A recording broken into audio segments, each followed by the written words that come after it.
Alright, hello. Gotta get our newbie tournament underway. So, start us off, we have our upper bracket final match between Ghouls Baby and Crave, I believe. So if we take a look at our bracket real quick. Yep, so we got our upper bracket between Ghouls Baby and Crave, and we got our lower bracket, which should be catching up with us in due time. Today we're casting off replays. The games are still ongoing, so if we catch up, we may switch to live casting. For the moment, we got some replays to look at. So for starters, we got our first game between Ghouls Baby and Crave.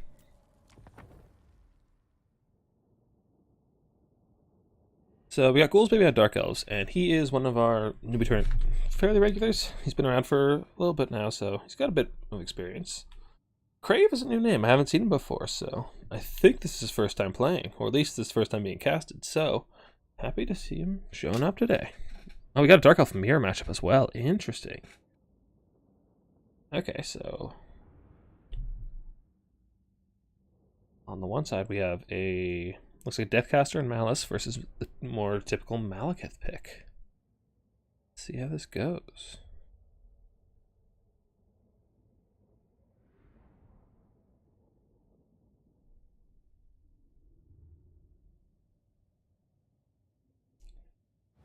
My poor PC just chugging along. So, take a look at armies real quick. So yeah, we got the Malice pick. He's mounted on his Spite. Death Sorcerer with Buna and Spirit Leech. Not that bad.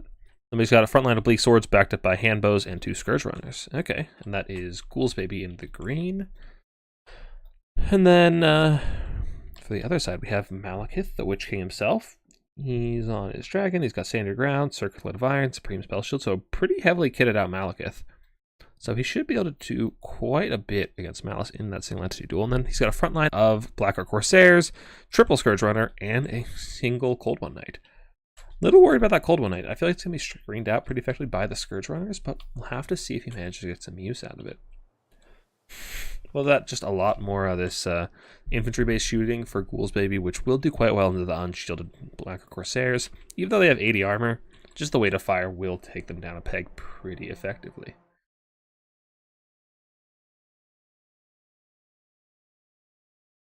Alright. So we got some light skirmishing going on. You can just fast forward a little bit of this as we're just walking up. Scourge Runners will start walking up, try to get some poke shots, ideally into each other. You really want to shut down your opponent's Scourge Runners, so that way you have mobility dominance and skirmish dominance, so that way your Scourge Runners are kind of just free to do whatever they want, because really the best tool you have against Scourge Runners as Dark Elves is your own Scourge Runners. So you really want to make sure that you're winning out in these trades, and it looks like Crave is doing pretty well so far. The Handbows will fire a couple of volleys in, but they won't really be doing a whole lot of damage since they have pretty heavily armored and small targets of those Chariots. We just got some poking back and forth, and we can just fast forward a little bit, just some light skirmishing. Trying to get a little bit of advantage in the skirmish game. And I do like this. Ghouls Baby realizes he's at a disadvantage in the skirmish game, so he's keeping his chariots behind his front line, which allows them to screen a little bit more, and he's just kind of punishing the enemy chariots when they do come up and try to start poking. So I very much like this play. Just playing defensively, you're at a little bit of a disadvantage, so we're using what the advantage that he has, namely the infantry line, to shore up the holes in his skirmish game. The Scourge Runners are getting punished pretty heavily, taking a lot of shots. Spirit Leech going down will do some nice damage to the Scourge Runners, but not going to stop them in their tracks. This Scourge Runner does appear to have lost a model already, which is really nice. Take out some of that firepower. So we've got some Dark Shards coming from both sides, as well as some Cold One Knights for Ghouls. On the high ground, we got a single Dread Spear, so it looks like Crave is going to be the one taking the high ground objective. Now we're starting to get into melee. The Handbows are firing and doing some good damage into the Black Corsairs. Malekith is going for Malice, it looks like, but he is taking a lot of damage from the Scourge Runners on his approach, as well as these Corsairs are just getting ripped apart by the shooting Ghouls Baby. That's doing a lot of damage. Starting up a good deal of value so far, and I suspect the melee engagements will be going in the favor of the Corsairs, as long as they're not being shot to pieces, which currently they are, though those Handbows over there need to start kiting. But yeah, these Bleak Swords getting sandwiched by these Cold One Black Corsairs are not going to be lasting very long. Another Spirit Leech coming down, doing some more good damage to the Scourge Runners, trying to put them in their place. Nice Gaze of Malice, knocks over those Corsairs, does some good damage, and a nice breath attack right down the line. Just does absolute work into those Bleak Swords. Beautiful breath attack. It's exactly what we're going to be seeing now. One of the Scourge Runners for Crave has been knocked out, but the Scourge Runners for Ghoulsbaby have almost run out of ammo, so they're going to have to start getting to melee pretty soon or be desummoned. And Malekith's getting right up in there. He's taking a lot of damage, but he's still willing to tear apart these chariots. Needs to be a little bit careful, though, if Malekith starts coming over and picking a fight with him. Or if Malice, rather, starts picking a fight with him. Cold One Knights are starting to round off all these Black Corsairs, as well doing a lot of damage to the infantry just with the shooting. And it looks like Ghoulsbaby is getting the better end of these trades. He's got a lot more shooting, getting a lot more value in, and just tearing apart what little infantry Crave actually brought to the field. His Corsairs are not that tanky, especially against all this shooting without silver shields. They're taking loads and loads of damage. It's looking really rough so far, and Malekith's just hounding down these chariots and just walking around terror-routing whatever he pleases. And Malice, Malice isn't that fast. He actually has a little bit of a hard time keeping up with Malekith. And Malekith is kind of just able to do whatever he wants, walking, getting breath attacks, Gaze of Malice, or even just cycle charging Malice. But he does miss that charge right there. Malice is shaking down the Scourge Runners, but if they're on fire at will, they're going to be doing good damage into his face as well. Another Spirit Leech coming down to try and chip away at those Scourge Runners, but honestly, this is looking really, really good for Ghoulsbaby. These Scourge Runners really need to start tearing up all some of this infantry in melee if they want to actually pull this back, so the lack of infantry of their own means they don't have a good source of just chaff clear, just wave clear, getting rid of all of these bodies on the point. The risk, though, that you run is just getting crossfired by these handbows, as well as getting countercharged by these Cold One Knights, who will tear them apart if they can get their hands on them. Now, Malekith is just hunting down Malice. Look at that. Oh, look, just that dragon coming for the booty. The Cold One Knights, yeah, he needs to be a little careful, doesn't get surrounded by the Cold One Knights. He just took off straight up. There'll be a nice Soul Steer coming in, healing up Malekith. Some good damage. Oh, looks like the Cold One Knights, nope, don't manage to dodge it. But they do get a nice rear charge onto his opponent's Cold One Knights. Some good damage. Malekith coming in for a breath attack. Oh, that's going to be beautiful. That's a beauty. Look at these bad boys dying off. And a Gaze of Malice coming in as well. It's a lot of damage into his opponent's Cold One Knights, but he needs to be very careful. His own Cold One Knights are dying, and without that shaft support, he's going to have a hard time getting Malekith out of there. And Malekith could be in a lot of trouble here, surrounded by anti-large AP Cav as well as Malice. He can lose a lot of health here very, very quickly. He doesn't have a Soul Steal available. He just used it. This could be a really big catch here from this force of Ghoulsbaby. If Malice can start dealing a lot of damage to Malekith, put him on the back foot, get his health bar low so he can't just do whatever he wants, this could be really, really rough. That said, looks like the Cold One Knights do an attack order to chase the enemy Cold One Knights, but if he turns them around and gets surrounded on Malekith, that could be a big catch, but he looks like he's missing out on that. He's just choosing to get rid of the Cold One Knights, get those forces off the field. Kill what you can kill, rather than waste your time trying to potentially chunk out Malekith, who's just going to heal up. Not a bad idea. Looks like Murderous and Prowess has been popped for both sides, as far as I can tell. Yep. So now there's going to be a little bit extra damage output, but the Cold One Knights are doing really, really good work into each other. Honestly, these Wounded Ones are trading pretty well. Raven's Heralds have come in, and they are starting to chunk down Malice. Malice is going to have to transform here pretty soon, which is fine. He'll still have plenty of time to be an absolute terror on the battlefield once he's turned into Zarkan, as well as getting some nice abilities as well. On the high ground, it looks like a Witch Elf came in and just tore apart those Dread Spears. A lot of HP remaining. Oh yeah, they completely killed that Dread Spear. 120 kills, 450 value, just 100% to 0 that Dread Spear.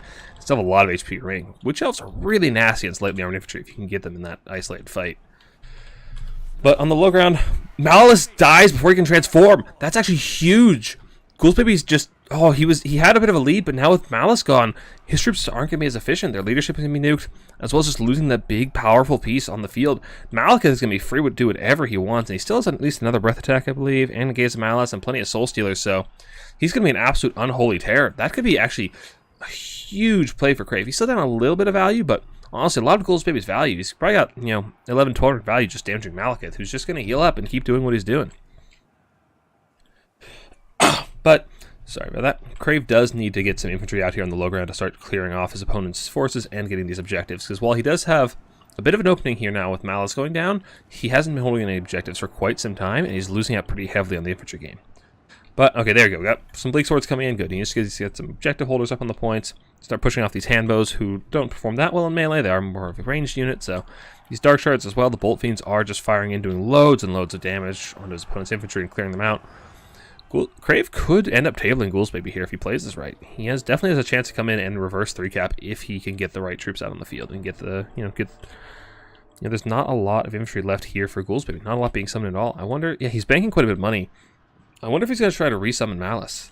I think that'd be a bit of a mistake. You really just need troops out here to hold the objective. Even without your leadership, you really just have to start clearing out the infantry units, because Malice, as terrifying as he is, he's not going to clear all these Bleak Swords for you. You really just need, you need some Corsairs, you need some Bleak Swords, you need some Dread Knights, or not Dread Knights, Cold War Knights rather. Yeah, these Scourge Runners just coming over here, running out of these handbows and getting up this objective. And yeah, the objectives are all starting to go back in the favor of Crave. He could get a reverse 3-cap here pretty easily. Yeah, what is Ghouls maybe sitting on those resources for? Is he... I'm not sure if it's just a lapse of micro, or if he is really just trying to resummon Malice, which I think would be A, premature, because he's not ready to be resummoned yet, which is why he's floating through resources, but B, he just needs the presence on the field. Spirit Lead's coming down on Malekith, gonna do a little bit to tickle him, but he's still got a lot of HP, and I suspect he's still got, 2 or 3 more Soul Stealers left in the tank, so he'll be just fine. Cold War Knights will absolutely tear apart these Dark Riders. Even with the Scourge Runner fire coming in a little bit, they'll still do very, very good damage against those bad boys. Oh yeah.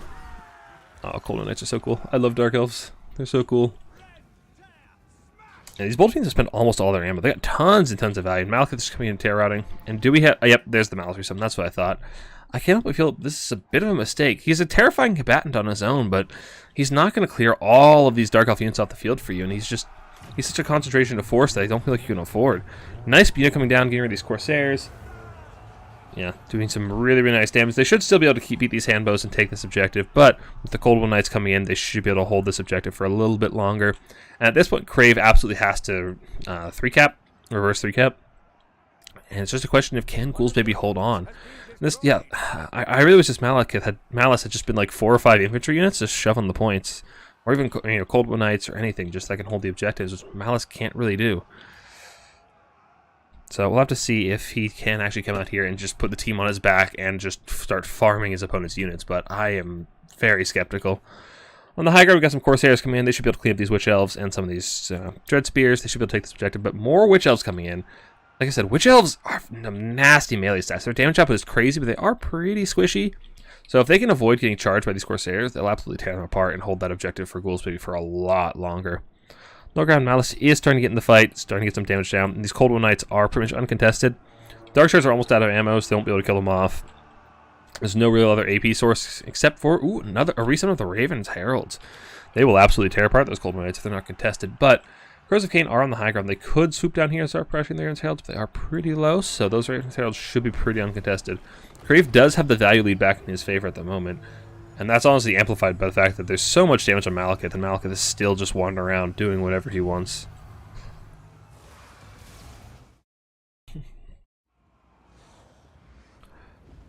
Yeah, how are things going to the high ground? Okay, so the Dread Spears just completely dipped. This is going to be the Corsairs versus the Witch Elves, which I suspect the Witch Elves should win, given the health and the price difference. One would hope. Both Crows of Khorne are just kind of chilling in the corners. It's kind of funny. Back on the low ground. Zarkan does come out, which is good. Get him in that more empowered stance, get these abilities going, starts draining all these units. The Dark Shards are completely out of ammo. The Dark Rider spam is coming in, trying to force his opponent off these objectives just for a little while. Try to get that little flash in the pan kind of cap. You can't really hold with Dark Riders, but if you can take them, you're in a pretty good spot. Witch Elves are doing some really, really nice work against these Corsairs. Corsairs are rampage, their melee defense is debuffed. And these Witch Elves, geez, almost 60 melee attack, over 60 with the bonus for infantry. Just absolutely terrifying. Dark Riders can get some nice damage with rear charges, though, if they're allowed to, but they won't be allowed to. Ghouls Baby is right on top of that, having Dark Riders to cover his infantry just to match his opponent. And that's going to be a wash, same units, so nobody's really going to win there, but the status quo is Ghouls Baby's winning the infantry engagement, so he just wants to maintain the status quo, and he will do exactly that. On the low ground, though, Ghouls Baby does manage to recap the objective, and just with these 2 Dark Riders, as well as his casters riding around as this mobile capture rate core, he can do a lot to keep his opponents off the objectives for a very long time if he plays it smart, which he seems to be very, very capable of doing. So I don't think Crave's going to be able to get the force out here to actually wipe his opponent off these objectives in time. He's got only 1 objective at the moment. He has to hold all 3 for a considerable length of time, and with this mobile capture rate core that Ghouls Baby's running around with, I doubt he'll be able to pull it off. This is just, it can be a really frustrating tactic to play. It's just spending a lot of cheap mobility in the late game. We just have it roam around and capture objectives and avoid fights. So it's really, really hard to actually hold an objective for any length of time against them, which you really have to do in Ghouls Baby's or Crave's position. You just need to park a lot of units on each objective to make sure that this mobile Dark Rider core can't just, walk around and start backcapping. Besides that, on the high ground, Ghouls Baby's Witch Elves have absolutely destroyed those Corsairs. As well as, like I said, the Dark Elves are kind of a wash, the Dark Riders are kind of a wash, but With the Witch Elves coming in, they will sway that in their favor. These Crows of Khorne have been fighting that Spearman for like 5 minutes. They're actually killing that Spearman. That's amazing. Anyway. Nice Soul Steal coming down here. Get some damage on the Zarkan and these Dark Riders. Malekith kind of needs to bail, I feel like. He doesn't really need to fight Zarkan. Caster goes down, but you really just want him to just hang around and terror out things. Yeah, he doesn't really need to be winning the single anti-duel. That's not really your win condition here for Crave. You really just want to be terrorizing Dark Riders off wherever you can. It looks like Crave is managing to retake the center and hold on to onto objective number 1, but he just doesn't have the forces on the high ground. He's really got to get something up this hill, and he's got to get up there quickly. All he has on the high ground right now are these Crows of Khorne, which are not going to do very well in the Witch Elves. They are infantry-sized. They're going to get torn apart by these Witch Elves, so I think Ghouls Baby's got this. Crave doesn't have the time to get back on these objectives. Despite a substantial value lead, he just wasn't able to get his troops where he needed them in time. And 2-1. Ghouls Baby takes our first game. Alright. It's a pretty close game. Like I said, we had a pretty hefty value lead in favor of Crave, but I think he just spent a lot of time trading for value and just didn't have the infantry to actually hold these objectives. Like his first wave of Corsairs just got kind of picked apart by archers, so he just didn't have the boots on the ground to actually hold the objectives. Jeez, the Raven's Herald value, 3,400. Also the lag. Why is this game so laggy? 800 on these Bolt Fiends. How did Malekith do? Malekith got 3k. Yeah, Scourge Runners did really, really well. But yeah, these Corsairs kind of got picked apart. Golden Knights did well. Kane did alright. Yeah, infantry did fine. Malice, he got 1,900 value, but that was off 2 summons, so he didn't even come close to paying for one summon. So that's a pretty rough value trade, but, it worked out. Malice was actually able to put the team on his back and just start routing off all his opponent's units before they could cap, which was, what you needed. Handbows did really, really good work. The ability to just fire tons and tons of arrows on the enemy's approach and then close to melee and finish them off actually tends to net them quite a bit of value. Golden Knights did really well. Witch Elves did, they just about paid for themselves, but this one was still pretty healthy as well, so. Alright, that is game 1, and I believe the DM waiting for me is game 2, so let me go and put that in the replay folder real quick.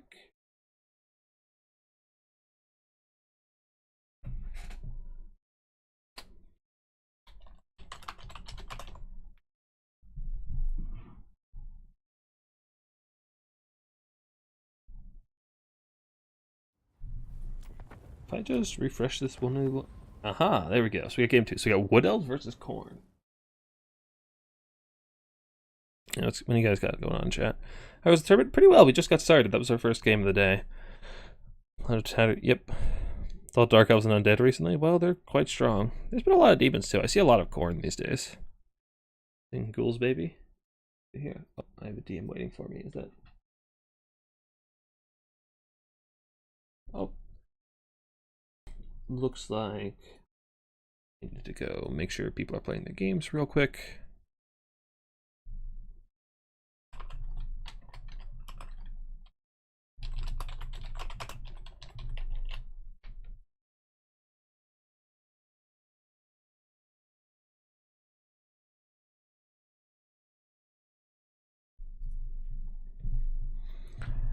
So one moment while I just make sure everything's going on.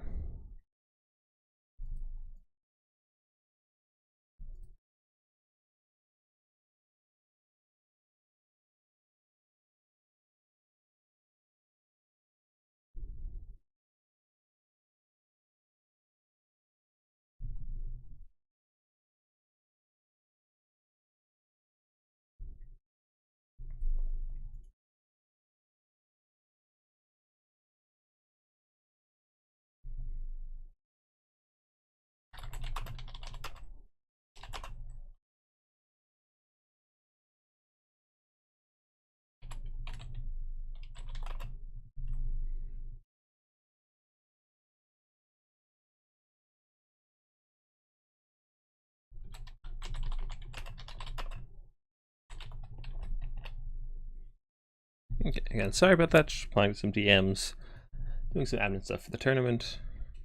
Sorry for the delay. Hear about the new lore? Okay, Achilles, I know where that's going. Very funny.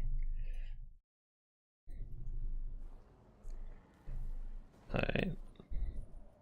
So let's get into our second game. And I believe we need to update our scorecard. This baby is up 1-0.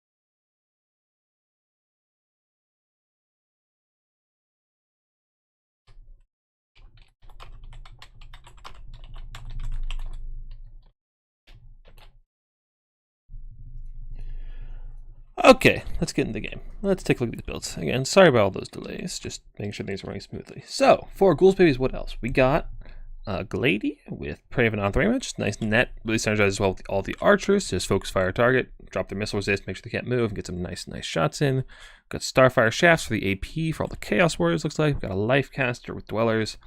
Again, just clearing out all of those Khorne bodies. We've got Eternal Guard, we've got Dryads. On the side I saw we had more Eternal Guard, more Starfire Shafts, and more Eternal Guard. Okay. Khorne, we have Valkia, Demon Shield, and Spear Slopnir. Demon Shield's really nice on Valkia in this matchup because if she gets hit with that Prey of Nothrema, she can just pop it, and then when all the arrow volleys come in, she can just shrug off the damage, which is really, really nice. You almost had me, Killy. I thought that said Sigmar at first because I don't have my glasses on. You almost got me with it. Alright, we got Double Cultist with the summons. Double Cultists on foot. Are they on foot? Yeah, they're on foot. They're really nice. Just go and screen out the missile units because they're pretty tanky. They have silver shields. They can just kind of walk up, take some shots, and then walk into your opponent's backline, and it forces them to deal with it. And then they can drop a summon to get even further into the backline. Pretty useful. Anyway, frontline of Marauders, backed up by Chaos Warriors. Pretty standard Khorne fare. And Marauders and Chaos Warrior Halberds. Yep. Pretty standard Khorne fare. And looks like we are going for a proper battle in the valley right here. Everyone's going right down the hill. Also, after this battle, I need to remember to lower my camera movement speed because it's really fast right now, and I'm told that's hard to watch. So, both sides just walking up. Yeah, looks like both sides are just going to take their safe cap and just agree to meet in the middle.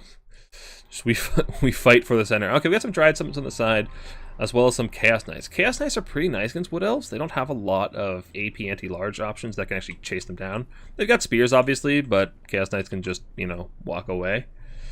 And they're really, really effective against things like Dryads or Archers. Their fire damage, they particularly do well against Dryads. In their loose formation, they do loads and loads of shock damage. And then they can get in the back line and just start shutting down Archers, and even trade very, very visually into most of the Wood Elf cavalry. Aside from, the Lost Sylvan Knights will tear them apart, but Lost Sylvan Knights tend to die to Flesh Hounds, so a little bit risky. Now, I hear more reinforcements being summoned, but I don't see any reinforcements being summoned, so the game must be lying to me. Okay, once we got the first clash in the front lines, Dryads will do pretty well with these Marauders. They are lightly armored, and the Dryads do quite well. But with the Cultists support, they should do...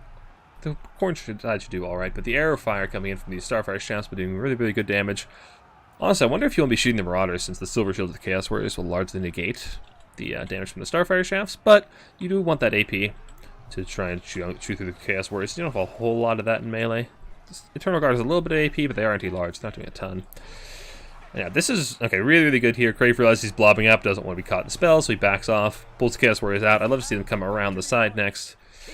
The sides looks like, yeah, oh, jeez, the Chaos Warriors just destroy those Dryads, taking almost no damage in return. Yeah, they're really, really good.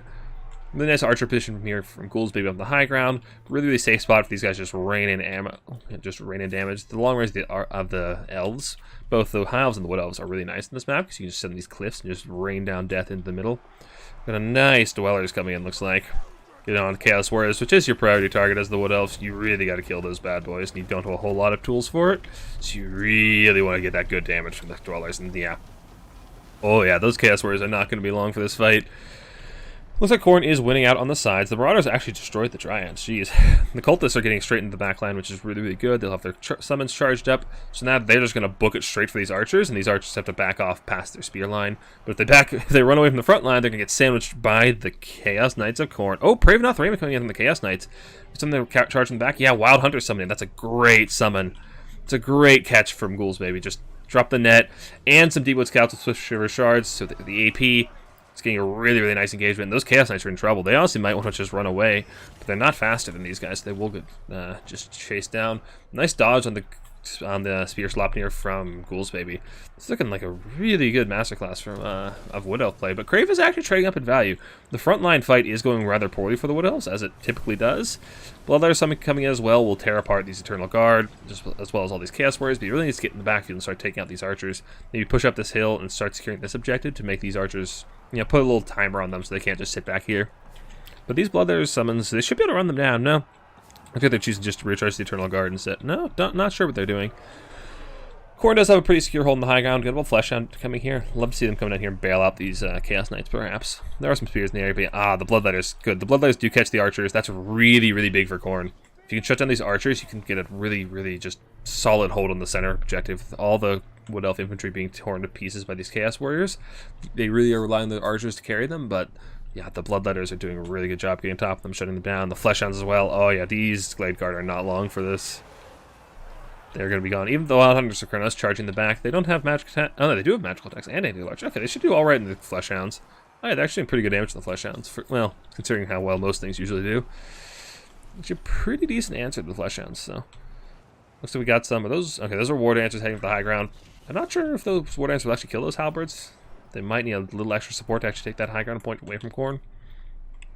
But the battle in the valley is just going so well for Khorne. It's just been a meat grinder down here, and there's nothing Khorne loves better, to be honest. So this is looking pretty rough for the Wood Elves. That said, they do still have some archers online, and Khorne is extending pretty far into their spawn zones. They should be able to get some good engagements down here towards this end of the map. But most of the tattered forces left in the center are doing rather poorly for the Wood Elves. And Marauder Horseman of Khorne coming in. Another really, really nice option here. They do have flaming attacks, which means they're really good at killing Dryads, or Treekin, which can be quite a problem for you otherwise. And actually, I'm just now noticing there's a complete lack of Minotaurs from Grave. Minotaurs are like a complete staple for Khorne in like every matchup, and there's just none to be seen. I guess he's concerned about them being shot, which is pretty reasonable. Now, Glady is pushing up the hill on her own with, well, just support Wild Hunters of Khorne, but these cultists are in the area as well as Valkia, so that Wood Elf character isn't careful. They could be getting a nice gooning attempt on her, but cultists realize there's archers to be killed, so they have places to be. Yeah, with the Wild Hunters of Khorne and the Glady up here, they could actually start to threaten this back half of Khorne. But honestly, with so close to Khorne's spawn, I don't know if they'll be able to hold it with just a single War Dancer. That said, they do have more Swift River Shards coming in, as well as some Eternal Guard with spears. And the Khorne infantry line is starting to die out. They're up a ton of value, but this is a common problem Khorne has, where you go in, you know, nice big in the first fight, but your infantry just dies off. You don't have a lot to replace it, so you just take forever to get your infantry back on the field. In the meantime, your opponent just takes control of the field. They start killing off your mobility tools, which are isolated and have no support. And Khorne just falls apart in the mid-game. So this could be exactly that case. If Crave isn't careful. He really needs to just back off, start desummoning some of these low-health infantry units so he has them available to resummon. And yeah, these Halberds actually doing really, really well in these War Dancers. They had a bit of Fleshhound support. And they're getting more Fleshhound support. They're doing really, really well. There might have been a Spear Slopnir. I'm not sure. I didn't quite see. Nope, no Spear. They just... I'm not sure what destroyed them. Just the Halberds, I guess. Yeah. War Dancers, not the greatest unit, especially against armored infantry. Their AP values aren't that great. Their anti-infantry is actually pretty good, but they're just very, very squishy, so...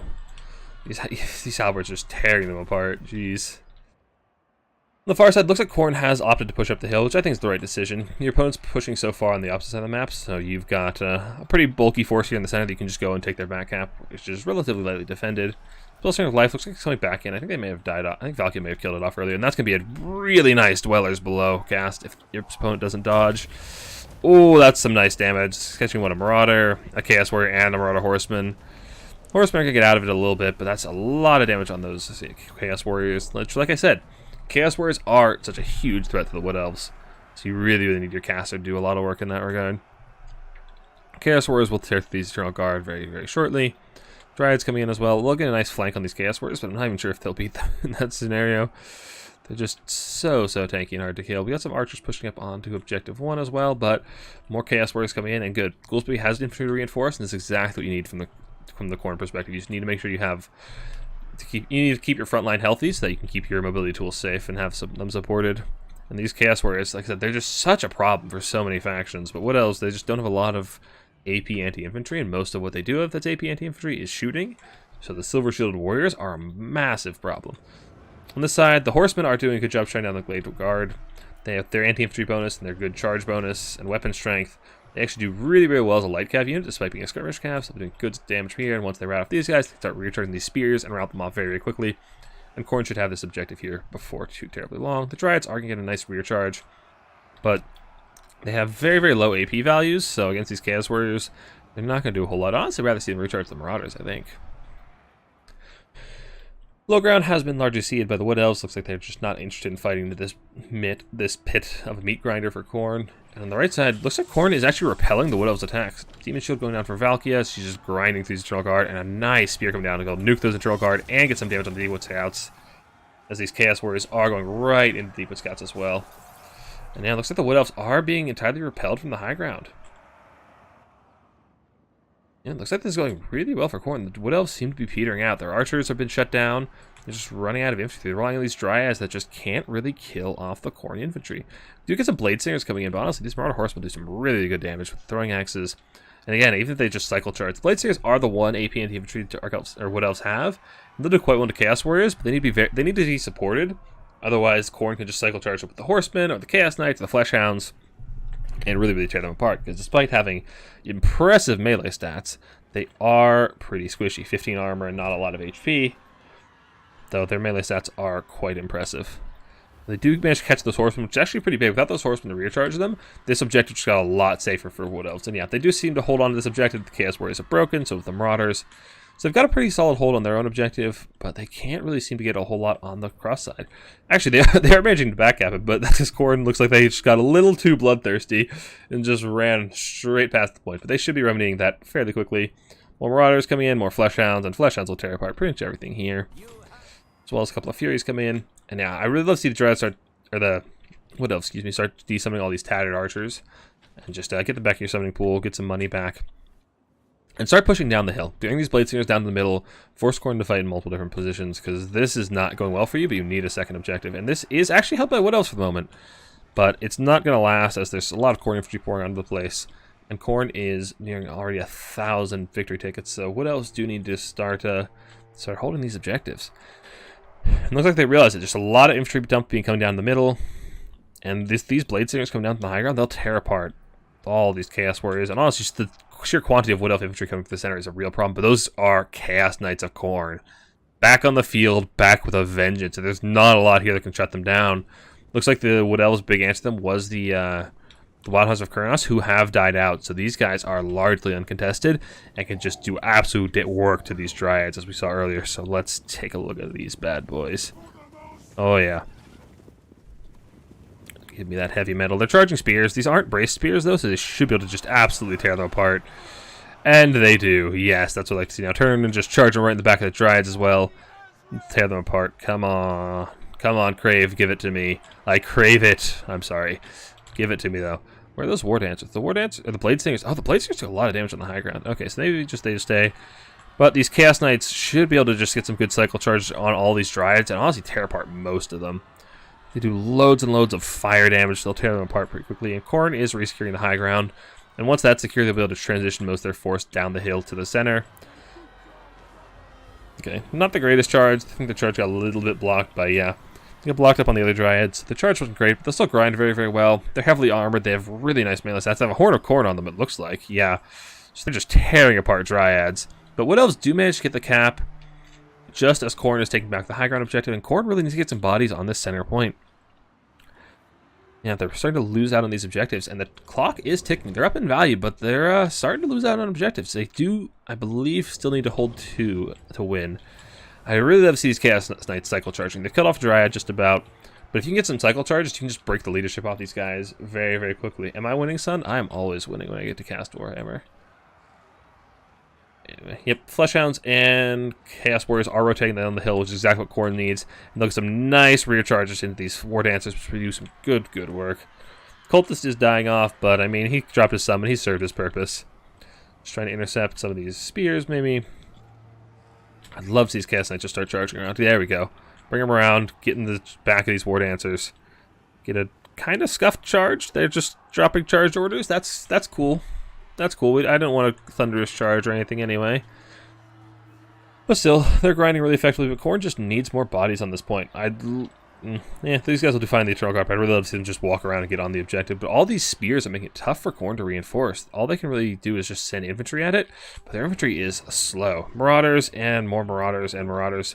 They'll do very well, but they're going to take time to get here. And all that while, Ghouls Baby is catching up in the objective game, and he is reinforcing the high ground. We do have a Marauder up here, but the Marauder won't hold up that well against Glade Riders, cycle charging. And oh, that's a nice Dwellers. That's another Chaos Warrior gone. That could be backbreaking for the Khorne forces in the center. They need their infantry alive to actually take this objective. Chaos Knights are starting to get ground down as well. They're doing some good damage, but they really need to start rear charging. Like I said, just get out around the sides and start rear charging whatever's not facing you. Even if it's spears, they won't be braced. They're fighting. They really did not just be sitting here grinding. And look at these just piles and piles of corpses on this objective. The Blood God has been pleased today. So the Marauders are doing all right repelling the Glade Riders, but it looks like they are going to be losing out there pretty soon.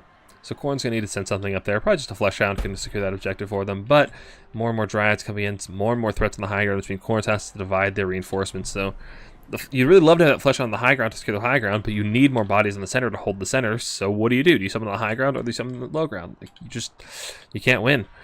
This is looking really good from Ghouls Baby already. Yeah, this is looking like a good spot for Ghouls Baby. He's threatening all three objectives, and Khorne is just spread a little bit thin. They've had a hefty value lead this whole game, but it just doesn't feel like it looking at the field. Just feels like, you know, Wood Elves have been running this game for quite some time. The opening went pretty well for Khorne, but then, like I said, they kind of ran out of bodies in the field. They forced to rely on Fleshhounds, and Fleshhounds did alright, but then they were just grinding in the spears, which is not what you want, but his opponent did a good job of forcing him into bad engagements. But it's not over yet. Khorne is retaking the center, but Wood Elves are taking the high ground. We do have some Chaos Warriors coming in, but they need to get on that objective pretty soon. Yeah. Okay, Khorne has gotten a lot of bodies. Okay, Khorne is suddenly, they've completely retaken the center objective. They need to make a choice. Either take all their mobility and recap objective 1 and hold it, or just take all of these bodies and force them to objective 3. And I think the better choice is objective number 1. Just take your Fleshhounds, take your Horsemen, take your Chaos Knights, whatever's left, up to the high ground. Take Valky over there. You've got enough bodies on the center to hold it. They can't remove this many bodies in time. You need to get on objective 1, and you need to get there fast. Okay, he's got some Marauders going up, but you need those Fleshhounds to go with. Those Fleshhounds I've got to go with. Got to tear up those Glade Guard, recharge those Dryads. Come on, Grave. I know you can do it. Yeah, the Chaos Warriors are grinding really effective into the Glade Riders, and they'll do fine in the Dryads as well, but the Dryads can hold them off for quite a long time. If they can just body block them off the point, Crave just needs to force them past the Dryads, which is what he's doing. They're chasing the Glade Riders, they'll get on the objective. Khorne has the capture weight, they need to get on there soon. They need to cap it quick. If Khorne can flip this objective, I think they win. We do have some Wild Hunters of Kurnos coming in, which do really well in the Fleshhounds we learned, but they won't kill off those Chaos Warriors, and that's what Ghoul Baby really needs right now, is something to kill off these Fleshhounds, or kill off these Chaos Warriors, excuse me. And that's the answer I don't think they have.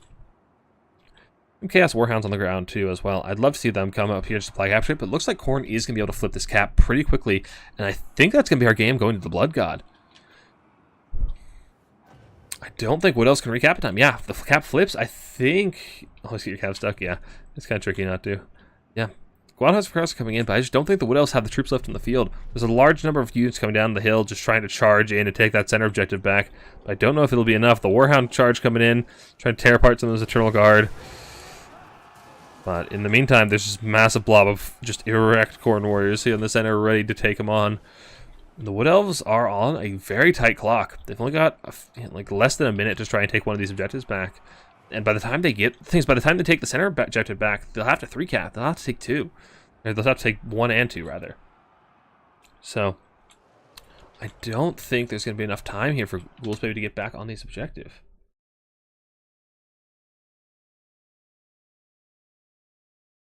And yeah, that's going to be it. Blood for the Blood God. So Crave does manage to tie up our series. We got a series on our hands. Nice. And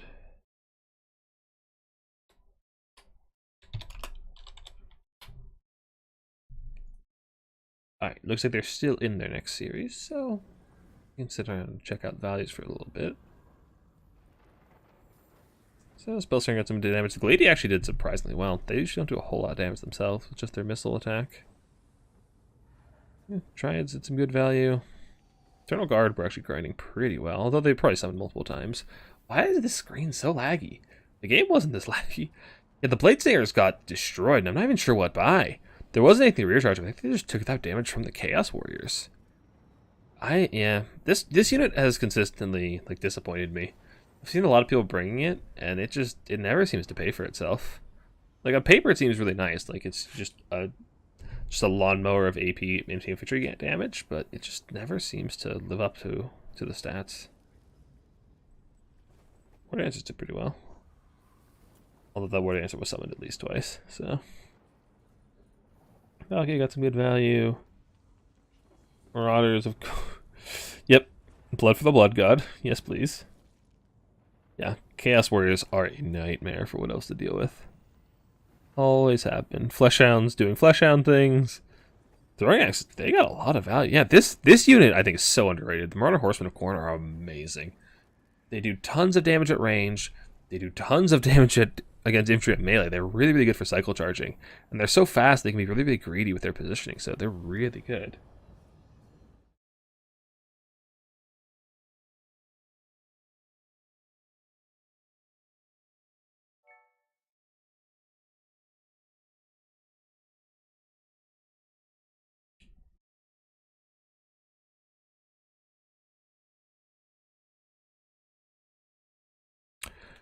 Alright, so our players are in their match still, so I'm going to take this opportunity to use the restroom.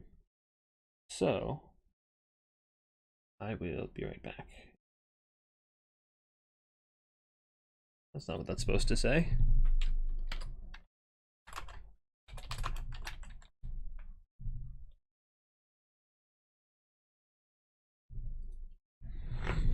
I'll be with you guys in a moment.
Okay, I am back, and we're still waiting on our next replay. So, I guess you guys just get to hang out with me for a bit.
Alright, while we're waiting, let's check on the other side of the bracket.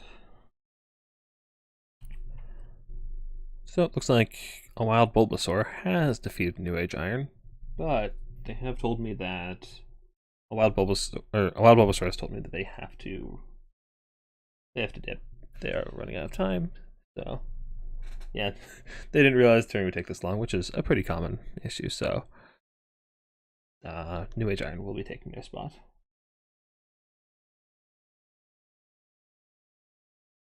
Let me just confirm with them real quick.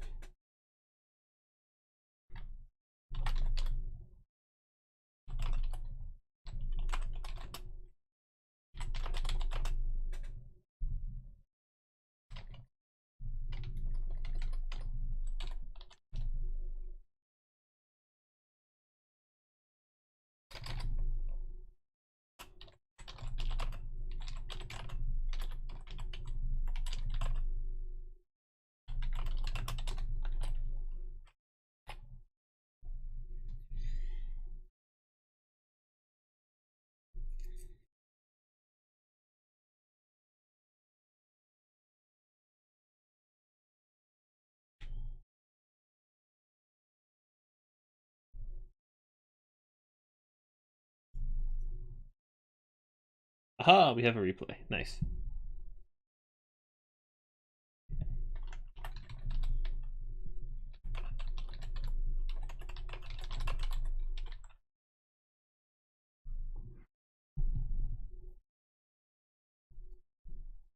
Right, I'm being pinged.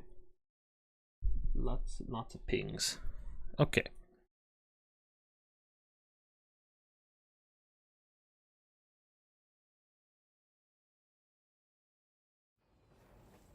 Now, voila. Right.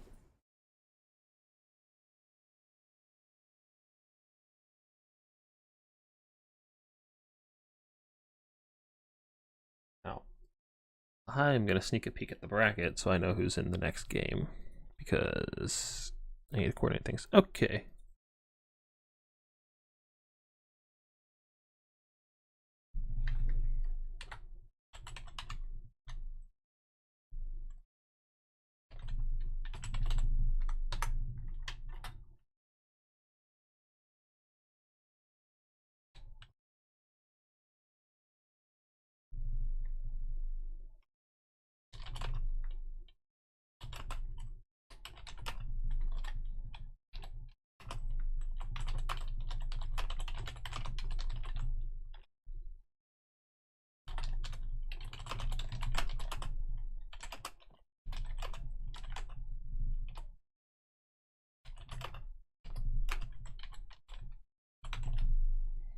Alright, let's get this show on the road.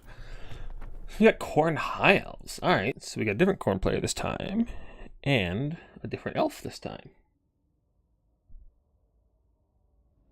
So I suspect Khorne presents a lot of the same problems for High Elves as it does for Wood Elves. Shielded Khorne Warriors are quite tricky to remove, but High Elves do have access to White Lions of Grace, which do beat Khorne Warriors in melee, I believe.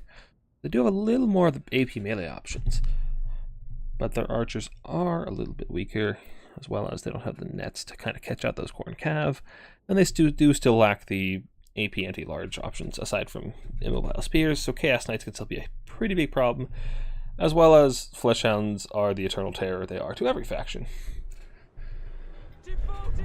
So, for Khorne, we got Valkia, Demon Shield, Spear, nothing else, double Cultist on foot, pretty similar Khorne build looks like. Chaos Warriors, okay. A little lighter on the Marauders, and this time we have a Bloodletter. Okay, Bloodletters do pretty well into a lot of the High Elf Infantry. They'll do well in the Silverin, they'll do well into White Lions, not War Lions. But they do need to be careful of archers. Archers will tear them apart. And looks like Crave has brought plenty of them. We got 5 Lothran Seaguard, unshielded, 2 basic spearmen, a ranger, Imric on his dragon with his full kit, Lord of Dragons, Dragonhorn, and Starlance, and then a life caster to heal him up and cast... Oh, that's regrowth, so it's just full healing, no dwellers below. Interesting.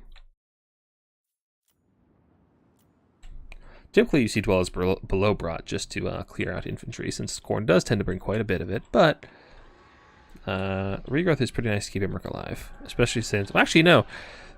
Valkia really hates fighting Imric, because despite being an anti-large armor-piercing duelist, Imric has a lot of fire resistance, so Valkia does really little damage to him because she has fire damage. So Imric is a pretty hard counter to Valkia. She should just try to avoid him. She really doesn't want to fight him. Now, what summons we got? Yep, there's the White Lions. White Lions are High Elves' best answer to Chaos Warriors, regardless of what kind of Chaos Warrior they are. Khorne, Nurgle, Tzeentch, Slaanesh, whatever. White Lions will take care of them for you. These warriors need to be really careful about being in a line like this, because if Imric just comes alongside and gets a breath attack, he'll destroy a lot of them. And it looks like Ghoulsbaby's aware of that. He's trying to juke, but you could just checkerboard them and just offset one or every other one and be a lot safer, not to worry about all this juking. Although Imric could just come over here and try to land on Cultist, but that's a little bit risky because Ghoulsbaby could just summon a Fleshhound or a Minotaur and ruin Imric's day. So Imric is coming for that booty though. He is in there. He's doing a lot. That's two good hits right away. And there's the Minotaur Grey open, like I said, to make him go away, but that's still... It's like it's over 1,000 HP, or just about 1,000 HP off of that Cultist right away.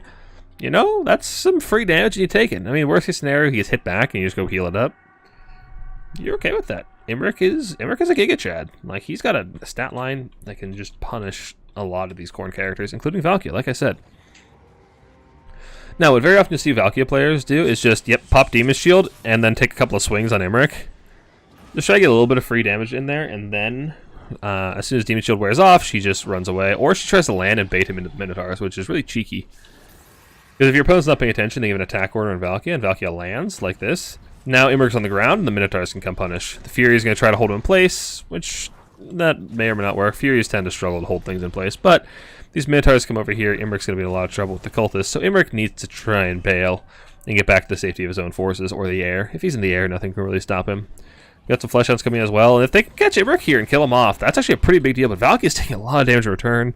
The Minos are in there, though, getting a nice surround on him, too. Perfect. Ghoulsbaby walks the Minotaurs past him, and then gives the attack order on them, so now there's Minotaurs in his route of retreat. So now Imric is stuck, and he is being taken to Pound Town by these Minos. This is actually a really, really big catch. If Crave loses Imric here, that's so rough. You lose the the Lord Dead penalty plus like 3,000 gold down the drain. But we do have a regrowth coming in, but he's taking so much damage. He's lucky there's no sort of Horn of Khorne, but still that's so much damage. He's going down very, very quickly to this little blob.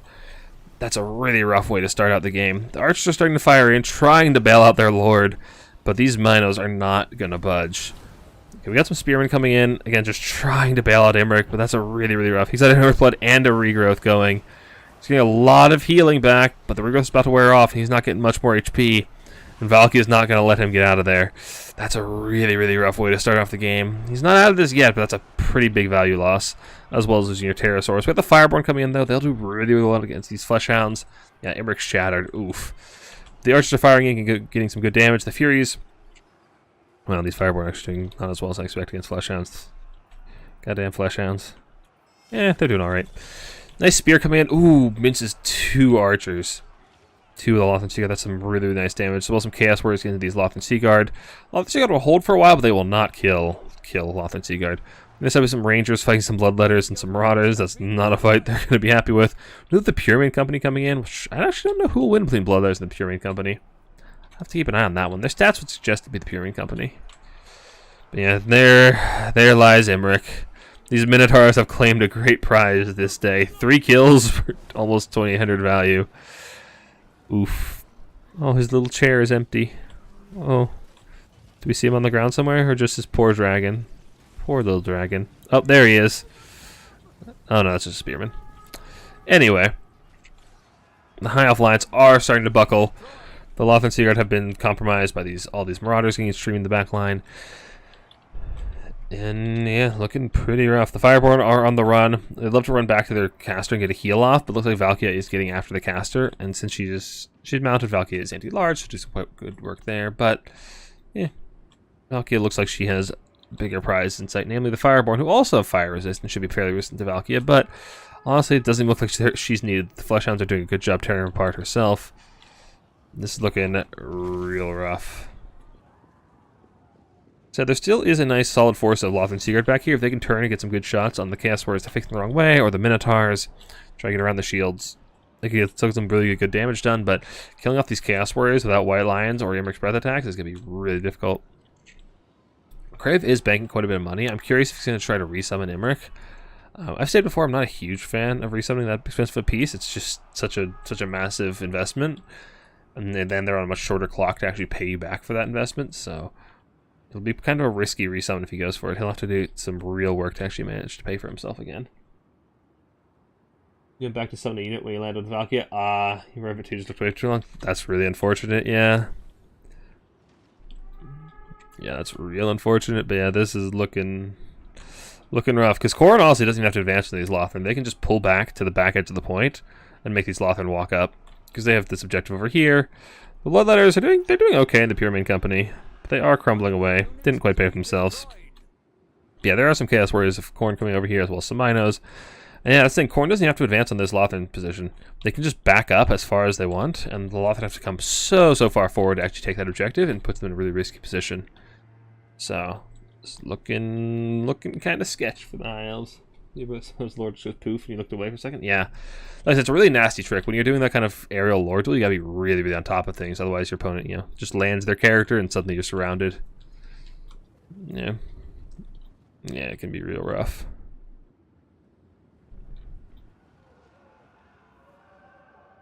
Yep, and there's the Imric resummon. I feel like you kind of need him back. The breath attacks alone are just so valuable against all these Chaos Warriors, as well as the Terror Source. But that's what 2,000-3,000 gold that isn't going to White Lions that could actually bolster your front lines. So looks like Crave is deciding to just sack objective number 3, go for objective number 1 with this consolidated Lothran force, which I think is the right choice. You have this big archer core that you do want to play around, so this is a good choice. But Ghoul's Baby also made a very good choice, and like that he backed up. If he stays in the front of the objective, his opponent can just sit back from the safety of their own objective and just plink away at them. If you sit on the very back of the objective, then your opponent has to come up to at least the halfway point on the map, and that's a much more vulnerable position, way further from your reinforcements, further from your vanguard point, and easier to surround just by flanking through the bottom, or even just coming around the sides here. So just falling back like this is actually just a huge problem for the High Elves. This is very smart from Ghoul's Baby. Just, he doesn't need to overforce. He's got 2 objectives, just chill. He's winning at this point. Like, in objective tickets, he doesn't need to force up an engagement in a suboptimal location. So, really smart play from Ghoul's Baby. He played Bonk the Track. We got some more Bloodletters coming in. I'm not sure how Bloodletters trade into White Lines. Okay, now it's rotating some archers down. The archers will do a good job killing off those Bloodletters, but these Minotaurs, Cornitours with 70 armor are surprisingly resilient to missile fire, and it makes it such a pain to get rid of them. They are just so tanky, they hit so hard. Minotaurs are such a pain to remove from objectives. Yeah, these Pyramid Company and these Rangers are not prepared for what these Minotaurs are about to unleash upon them. Get some more Minos rotating over as well. Minos are also a really nice rotational force because they're quick. You know, they're monster infantry, 56 speed, so they can just chill like right where he has them. Yeah, this is really good from Goolsby. He has them right here. So now if Crave commits to the left side, he can be there in time, or if he commits to the right side, he can be there in time. So wherever the fight happens, these Minotaurs can really just show up, which is a really, really nice spot to be. It's a really powerful position for Khorne, because basically means the High Elves have to commit their entire force to one side, and whereas Khorne can be a lot more flexible. So, Minotaurs are very useful, is what I'm saying. Minotaurs are extremely useful. And now these Pyramid Company are about to see why Minotaurs are so good at what they do. Even great weapons are going to tear these guys apart. Look at that. I agree, Pyramid Company. There is no hope, and they've got the Dragon Horn. They've got buffs. Like 71 melee attack. These Minotaurs are still tearing them apart. Not that you are plinking you in, but they just do so little damage to the armored Minotaurs. Sovereign coming in. Sovereign will be a problem. Well, you got the blood there. It's actually perfect. Yeah, that's the exact counter you need. That's the one thing that does really, really well into Sovereign. So it's perfect that you have them there. And yeah, Goolsby just keeps pulling further and further back. You don't have to engage on this high elf position until they're on the objective. And then once they're on the objective, they're super easy to flank. You summon Fleshhounds up here. You bring Fleshhounds up around here, or Cav, or whatever. Be a real nuisance. And we do have the Heralds of the Wind coming in, Char, as well as some basic Illyrian Reavers, and I'm a little suspect them. I feel like the Lothern are going to be enough to kill these Bloodletters, and the Heralds of the Wind have just really low damage output, to be honest. Which have not a very high model count, as well as not very high missile strength, so they tend to just take a long time to do a whole lot of damage. But they do have a perfect target. Bloodletters are a perfect target for any of this light, just non-AP shooting. But I fear it'll be a long time. These Sovereign may be wishing for a higher damage output archer to back them up, as they will be taking a lot of damage to those Bloodletters in the meantime.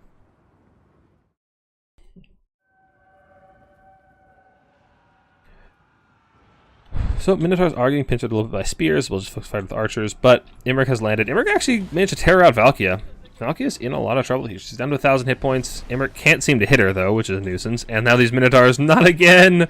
Not again, Imric! Yeah, he gets Valkia down to 450. One more hit and she's dead. Valkia's just gone. Okay, that's actually a pretty big pick. Crave actually managed to equalize the value differential by quite a bit there, but there's still a lot of these Chaos Warriors here to remove this point. Without any White Lions or Dwellers Below, it's going to be really hard to remove these guys. That said, they're low health. They don't have that many reinforcements available, it seems. They have a lot committed down here, so honestly, if High Elves just pivot out of the low ground, just take all their cav and walk this way, do some of this Lothern that's out of ammo, and just pivot to putting everything into the high ground, I think they're a little low on time, but it could pay off. The Minotaurs actually get destroyed. Jeez, the spears and Imric and the archers just tear them apart. It's actually a pretty big win for the High Elves, but now Khorne is trying to push back, get their own advance. Chaos Warhounds get in the back of Lothern Seaguard. Not going to do a whole lot of damage. Lothern Seaguard still have excellent melee defense, so you're going to have a hard time. They're not large, which means the spears don't really do a whole lot of damage in return, but they do have high enough melee defense to just hold on there. Nice little blow there. Someone coming in will tear apart these Lothern Seaguard, and yeah, looks like Khorne is making quite the offensive towards objective number 2, and looks like the High Elves just don't have time. Despite that really nice pick on Valkia and getting a lot of value back, they're really pressed for time. They've only got about 2.5 minutes, as long as Khorne holds these 2 objectives, and they're being threatened on their home objective once again. Goolsby has done this really well in this game and the last game, just pressuring every objective and forcing the opponent to split his resources. And that just makes the opponent have to make a lot of tough decisions, just choosing where you allocate your resources, what objectives do you play for. It just adds up, and eventually your opponent's going to make a mistake. So it's very, very nice to see from Goolsby. Looking pretty strong on the Khorne here, and last game on the Wood Elves.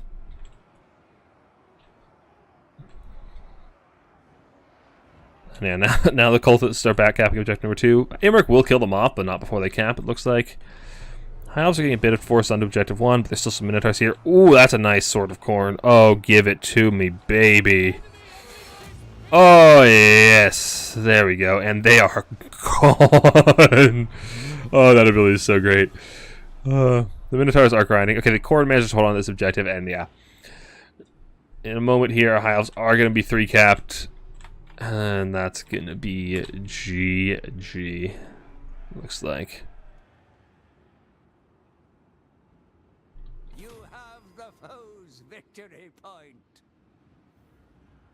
Yeah, the Orhound's coming in to just apply cap weight, make sure that those Lothens here can't actually back cap. It's a 3 cap for Khorne, and I don't really see a way for the High Elves back into this.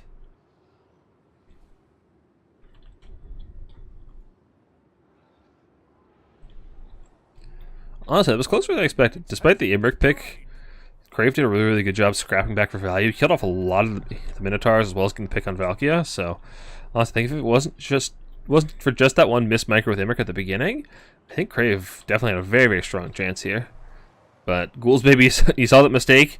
He kind of forced the mistake by Valkia. He punished it really, really hard, and then he didn't overextend. He pulled back and made sure that his opponent had to just regroup and waste a lot of time, so very well played from both our players. That was really an impressive comeback despite not quite making it. Like, losing Imric at the beginning of a game like that is pretty crippling, so the fact that he managed to come back and still get a lot of value on Imric is pretty huge.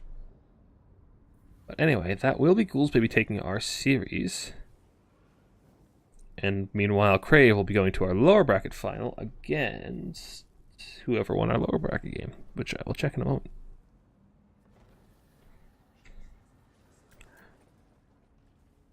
Why is the screen so laggy on replays? Why? Why are we like this game? Fleshhounds go burr. Fleshhounds very much go burr. Fireborn got kind of shut down. They didn't trade as well into the Fleshhounds as I would have expected, to be honest.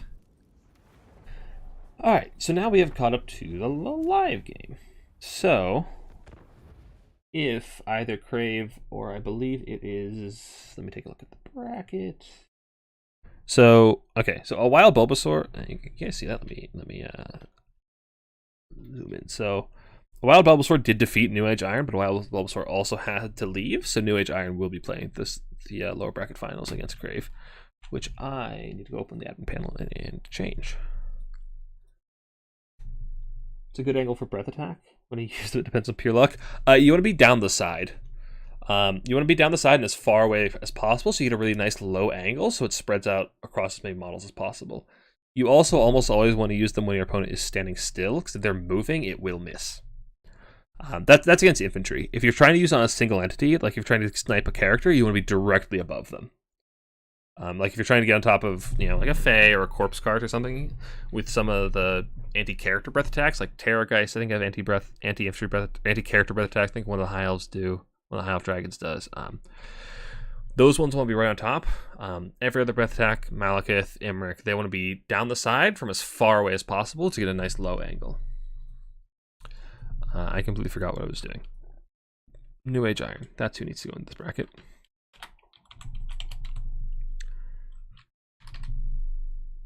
New Iron Age. Yeah, that one.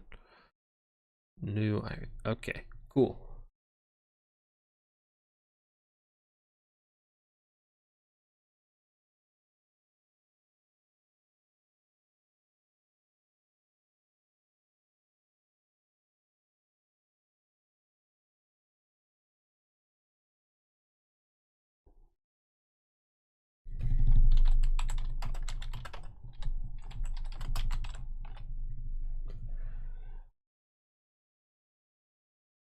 All right, so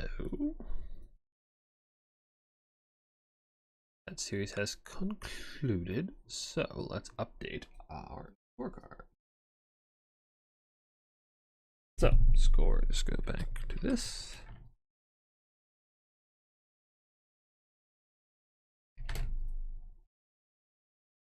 Ghouls Baby has advanced to the finals, so now we have New Iron Age.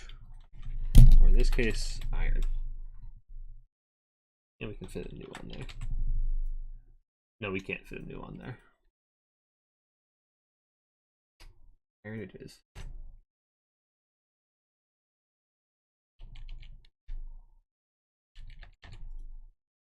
Voila. And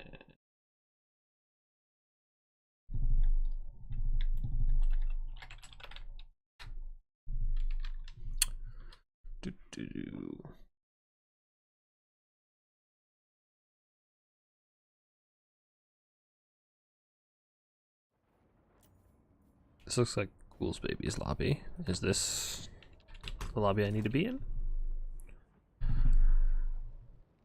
Okay. Yep, that's Ghouls Baby's lobby. Okay.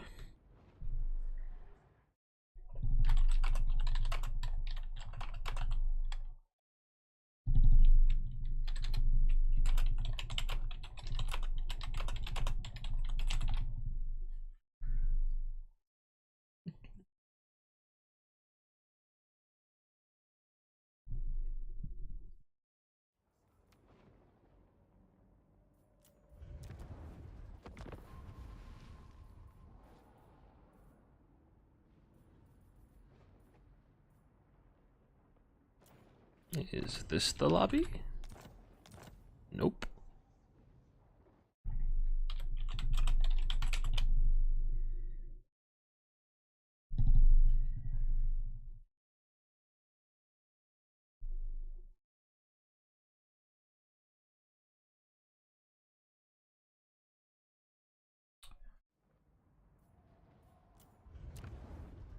Okay, they said they'll send me an invite when they're ready, so we're just gonna chill for a sec. Aha, the invite. Nice. So paste. Password 1.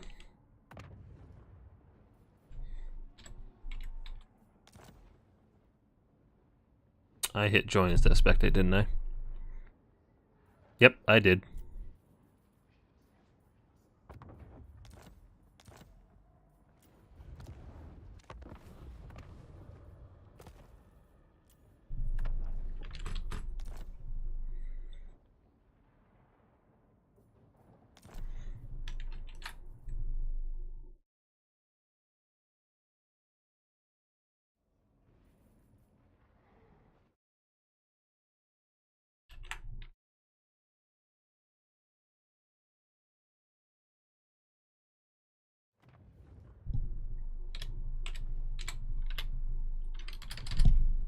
Game, why are you trolling me like this?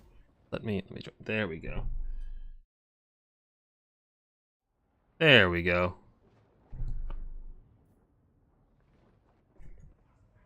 I need a blocker. That's a thing I need. Oops. Nobody saw that, right? Look what we got. Ooh, Empire Slaanesh. Who the heck didn't ban Slaanesh? You know what? I am here for it. I am a Slaanesh enjoyer, so I am an absolutely shameless Slaanesh enjoyer.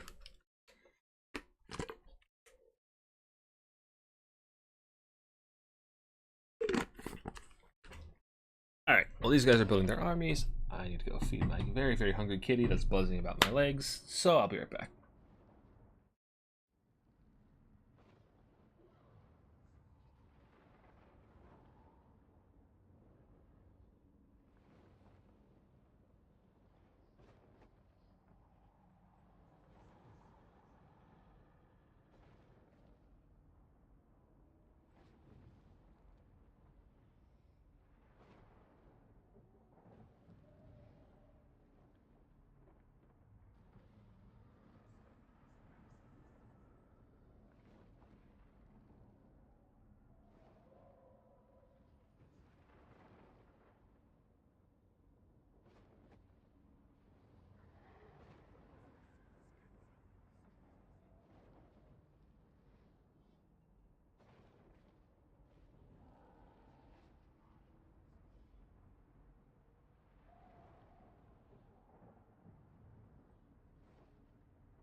And we're back.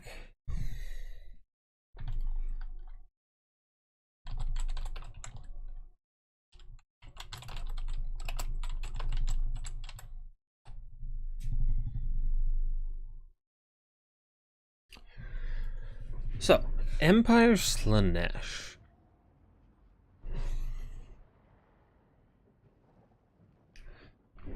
Alright, so I suspect, I don't know for certain, but I have a nagging suspicion that Slaanesh is probably favored in this matchup.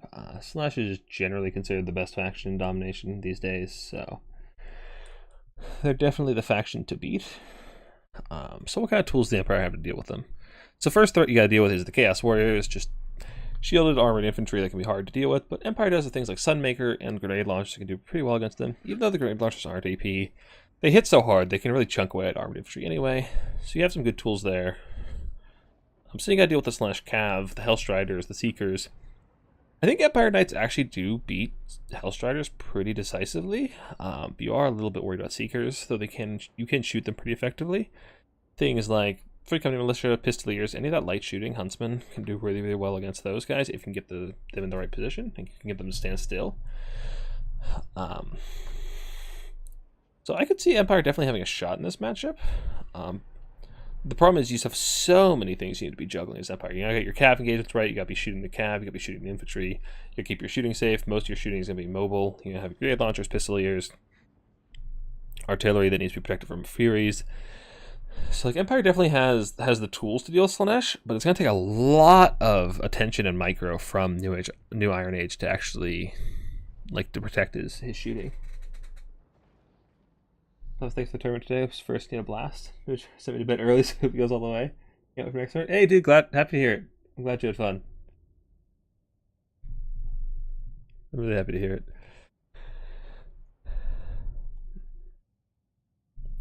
For the Slaanesh side of things, you'll win the infantry engagement if your infantry survives the shooting. Like your front line is just gonna be much better, so you kind of want to just your goal is really to make sure the front lines clash while you're without taking a whole lot of damage on the approach. You can get the front lines to clash, you can win that fight pretty decisively, you can just roll the enemy front line, and again they're shooting with your infantry pretty quickly.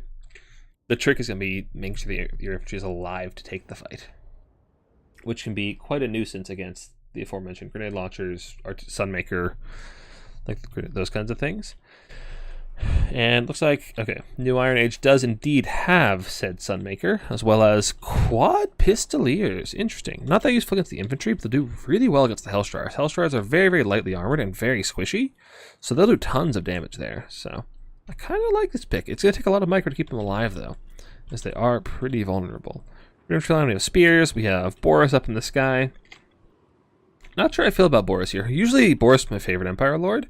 He's flying, he causes terror, he has a leadership nuke, and he regens, so he's really just self-sufficient, nice flying terror piece. But terror is not that useful against Slaanesh. They're all ITP, so I'm not really sure if he's my favorite here. I don't know, maybe I'd go for like a Marcus for the free nets for the Cav, could be really useful, or Volkmar for the buffs. I'm not really sure what, because like he's not going to kill Siggy. So I'm not really sure what Boris really provides here. Single spear going for the low ground, and a couple of Empire Knights to protect those pistoliers. Alright, I kind of like it. For Slaanesh, we have just infantry front line. We got a Slaanesh sorcerer with Phantasmagoria, and ooh, Phantasmagoria. He is ready for those skirmish calves. Dropping nets and hitting them with cav could be really, really devastating. Excuse me, you got Siggy, you got Marauders, you got Chaos Warriors with whips, and you got a single Whip Warrior headed to low ground. So the Whip Warrior will absolutely beat the brakes off that spear on low ground. Might not even take damage, quite frankly. So that spear might want to be a little bit careful, but the Pistoliers are going to start pushing up. You'll see them start shooting the Marauders. Shooting the Chaos Warriors is kind of a waste of time. They're armored, they're silver shielded, so you're only going to be doing like, I don't know, like maybe 20% of your damage to them, actually getting through the armor, if that. So you definitely want to shoot the lightly armored Marauders, so just take the shots you can get. Don't waste your time shooting Siggy, he's just going to shrug it off. So we got some grenade launchers coming in. And they'll do absolute work against these guys in the open field. Slaanesh is going to need some kind of cav to come in and start screening, but the problem is their cav is really susceptible to these pistols here, so I kind of like this Empire build. The Empire build definitely has a lot of agency here. Slaanesh kind of just has to weather the storm. But it's definitely it takes a lot of work to play this kind of Empire build. You need to be microing all these pistoliers. You've already got 4-5 skirmish cav on the field you got protect, and 2 basic melee cav. You just have so many things that need protection and micro that it's definitely going to be quite difficult. And the problem is, these Furies will absolutely mess up these Empire Knights. And looks like that both players are well aware of that. Yeah, these are Slaanesh Furies are AP, so they will tear apart Empire Knights really, really fast. They have really good melee stats comparatively. And Empire Knights don't have the greatest melee stats. They really rely on their 110 armor to do the work. But yeah, now they're just pulling back. Looks like the Sunmaker is in trouble now. Just trying to pull up the Empire Knights, trying to get a little bit of safety there. But if they can shut down the Sunmaker while the infantry line is still alive, this is what I was saying. You really need to make sure your infantry line gets to theirs while they're still alive. That's really your goal. I like that whip coming down, triggering the Slaanesh pass with these Furies, a little extra melee attack to really, really shred the Sunmaker. And I'd love to see these Furies come just start recharging these Empire Knights. They'll do really, really good work. Or even just, yeah, I like this, recharging the Sunmaker crew, just trying to tear it apart. The Empire Knights are trying to peel for it, but this thing is taking a lot of damage. Those artillery crews are not very tanky. Can't survive. This is actually pretty big. This is a massive value loss for the Empire, because this Sunmaker costs, what, 1,800? Has only gotten 150 so far. So they can rout it off, but looks like the Sunmaker's going to hold on, maybe? Looks like another Grey Launcher coming in, but the Sunmaker, okay, it does rout, But the Furies do die off, so that's some good value for New Age Iron, but that Sunmaker is gone. Got the Grenade Launcher's chunking as well, and the Mirror Guard, like I said, just because they're armored, and just because the grenades aren't AP doesn't mean they don't do damage. They do tons and tons of damage, so they can really punch through the armor anyway. They've already deleted, looks like 2 Marauder units. Yeah, jeez. These grenade launchers do a lot of damage, and the skirmish is going pretty well for New Iron Age. I'm going to keep doing that. I apologize in advance. And the Sunmaker crew does rally, which necessitates even more Furies coming in, potentially. The Sunmaker is back online, and that's a big problem. None of the models died. It's still firing at full capacity. The grenade launchers charged right into Hellstriders. No. Ooh, no. The Empire Knights are going to come in and bail it out. That's a lot of damage on your Empire Knights, or your grenade launchers in the meantime. Not that many models died, though. There's still pretty high model counts. The Empire Knights can actually pull them out. And yeah, this is just the micro attacks of this kind of build is really showing itself. New Iron Age took a very, very ambitious, very heavy skirmish build, and now he's just paying the price for it. Yeah, that's a grenade launcher down. The Hellstriders are going to die in return, though, but that's trading up. The grenade launchers are more valuable than the Hellstriders. That's 700 for 800 gold, plus a little damage on the Empire Knights. Pretty good trade. Pistons arguing around the back. I like this. Try to get around the back, negate the silver shields. Get really greedy with your positioning on the ones you can. And looks like the low ground. Looks like the Empire Knights and these Pistoliers have managed to kill off what is the Hellstrider, but the Whip Warriors are going to be very dominant in that melee engagement, so Slaanesh should have the low ground fight. And here comes another Fury coming and trying to get to that Sunmaker. And the thing is, that's the third Fury, so that's 1,800 gold spent to try and shut down the Sunmaker, which is 1,800 gold. So pretty much any value the Sunmaker has at this point is just a net gain, because these Furies are just basically suiciding trying to shut it down. That's the problem with artillery pieces like this. You spend so much money to shut them down that even if they're not doing a lot of damage, which they are doing a lot of damage, still real heavy gold investment shut down. But that will be it going down. Flagellants being summoned in. I don't know about Flagellants here, mainly because they're bugged and they don't have their Frenzy because they're in the reinforcements. Basically, any unit that has Unbreakable and Frenzy, if it's in the reinforcements, doesn't get its Frenzy. And so these guys are actually going to really, really struggle to trade into most of these Slaanesh warriors. But New Iron Age probably didn't know about that bug, but that's gonna hurt them quite a bit. But other than that, Empire's actually trading pretty efficiently. They've managed to shut down a lot of the Slaanesh mobility tools. Their infantry is taking an absolute beating from these Whip Marauders, and the Whip Marauders are probably loving it. But the Empire Cav Corps is still online and still doing loads of damage. The grenade launchers are still online. And this is actually a real problem for Slaanesh. Slaanesh could be in a bit of trouble here. The grenade launchers are doing loads and loads of work. The Pistoliers have mostly spent their ammo, though. So you might want to start desummoning those and turning them into, I don't know, more infantry to come fight in the points, more Cavs, start cycle charging. Just basically an out-of-ammo Pistolier isn't very valuable. Just get a refund, desummon it, get a refund, get whatever you can back on the field. Because you're going to need bodies on this point to start holding once these Slaanesh Whip Warriors get on. But these grenade launchers are doing a good job of punishing. These ones are about to get hit by the Fascination. They're going to rampage. These guys are dead to the Furies, basically. This one's still online, though. There's lots of Slaanesh blobs start punishing. And look how tightly packed these infantry are. They get some shots right in here. Okay, right now they're friendly firing their Flagellants, trying to hit one Chaos Warrior, it looks like. Very Skaven of you. I respect it. Yeah, that grenade launcher just died to the Fascination, being run off. Seekers coming in. They will absolutely tear apart these Empire Knights. They need to be very, very careful. Now we got some Free Company Militia coming in. Free Company Militia actually do really nice damage at range, all these lightly armored squishy Slaanesh Cav. But they're not very well protected in melee. Their melee stats aren't going to hold them up very well against them. And look at the grenade launcher just firing in. They're doing really nice damage. Really starting to chunk away at those Chaos Warriors, doing some good damage. But with Siggy on the point, these infantry, the unbreakable part of the Flagellants is really what you want them for, because they'll just sit here and take this pounding. But look at the damage coming from the grenade launchers. Really, really valuable damage. And the back cap attempt coming in as well. I really, really like this. Force Slaanesh to dedicate resources away from the main fight, so that way you have more and more time to just, farm value with your grenade launchers. The low ground Seekers are starting to tear apart some of these Pistoliers.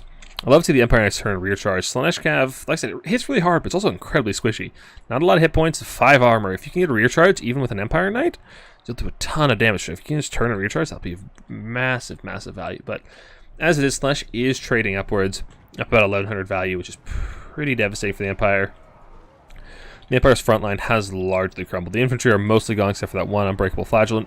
The Empire Knights are holding on. There's not a whole lot of AP on the Slaanesh roster, short of Seekers, which are doing some good work on the low ground, tearing apart this Free Company as well as those Pistoliers.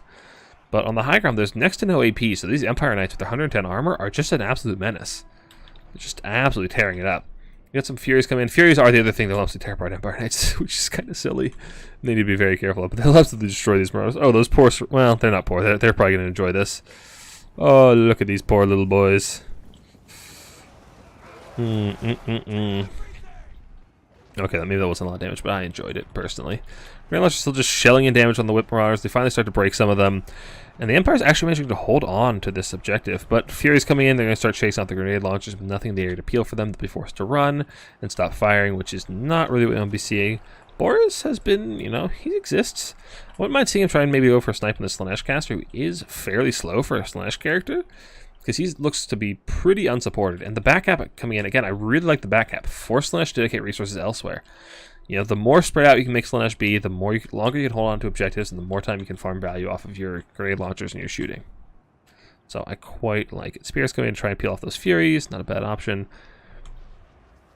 Now, what do we got here? Zinler's Reiksguard, taking fast nade. They're fighting the Seekers. They might actually win that fight, but the Whip Warriors, honestly, what you want to see from the Seekers here is just let the Seekers pull back. And now that these guys are Rampage, just walk around them and cycle charge the back, because the Whip Warriors can hold them in place, especially with the Rampage.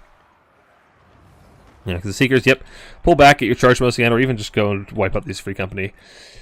Honestly, I'd really love to see the Empire just sack the lower objective. Don't pump any more resources in here. You're holding up Objective 1 and you're threatening Objective 2 very, very well. So if you can just get some more Spears out here, some more Empire Knights, I feel like you could get a really nice offensive onto Objective number 2. But as it is, you're kind of splitting your focus and you're losing in both places. If you concentrate your forces a bit more, I think you'd be in a pretty good spot for the Empire. Got some more grenade launchers coming in. I'm not really sure there's many good targets left. There's only a handful of warriors. There's only 46 of them. One volley should finish them off, but then Siggy is the real problem. Siggy is going nowhere fast. But honestly, it's fine. You just leave him in a pile of spears. He stays there for a while. He's not a big threat. Down here, the Seekers are finally crumbling. The shots from the Free Company Militia are doing their job eventually. And Zinler's Reiksguard hunting them down. But these Whip Warriors are going nowhere. They're so tanky. 100 armor, silver shields, ITP, Fizz resist, 55 melee defense. You're not killing these fuckers. And now we have another Fascination. Oh, that's a Narcissism. Netted so they can't move. And these Hellstriders can come right back here. Oh no, they go over the side charge. I'd love to see these guys transition. Yeah, just fire into Hellstriders as much as you can, get as much damage as possible. But the Zinler's Reiksguard, the armor is really hanging them on here. They got pinned between two non-AP units, which means they'll actually hold on quite a long time. The heavy armor of the Empire, just Knights, can actually be a real saving grace for these Hellstriders, but yeah, the problem is this army abilities make it so hard to take a good engagement. Actually get your charge bonus, which these guys rely on pretty heavily. They have a massive charge bonus they're just not benefiting from. We're giving Militia getting some good damage to the Hellstriders, but the problem is just so slow with only these few models left. It's only 52 out of 120, so they're just kind of plinking away. And now they're going to get run down. And, yeah. It's that Empire does have really solid secure on the high ground. There's just no Slaanesh used on the high ground. And Slaanesh's infantry core has finally been worn down. But now we have, oh geez, the Eternal Entourage. And the Narcissism coming down, Toddbringer. Oh, that's a massive catch. He's got Hellstriders on one side. And the Eternal Entourage, the ROR Heartseekers, 69 melee attack. The most appropriate number for a Slaanesh unit. As well as, all these effects. Oh, Boris is so dead here. Look at them tear him apart. Oh, he is not getting out of this one.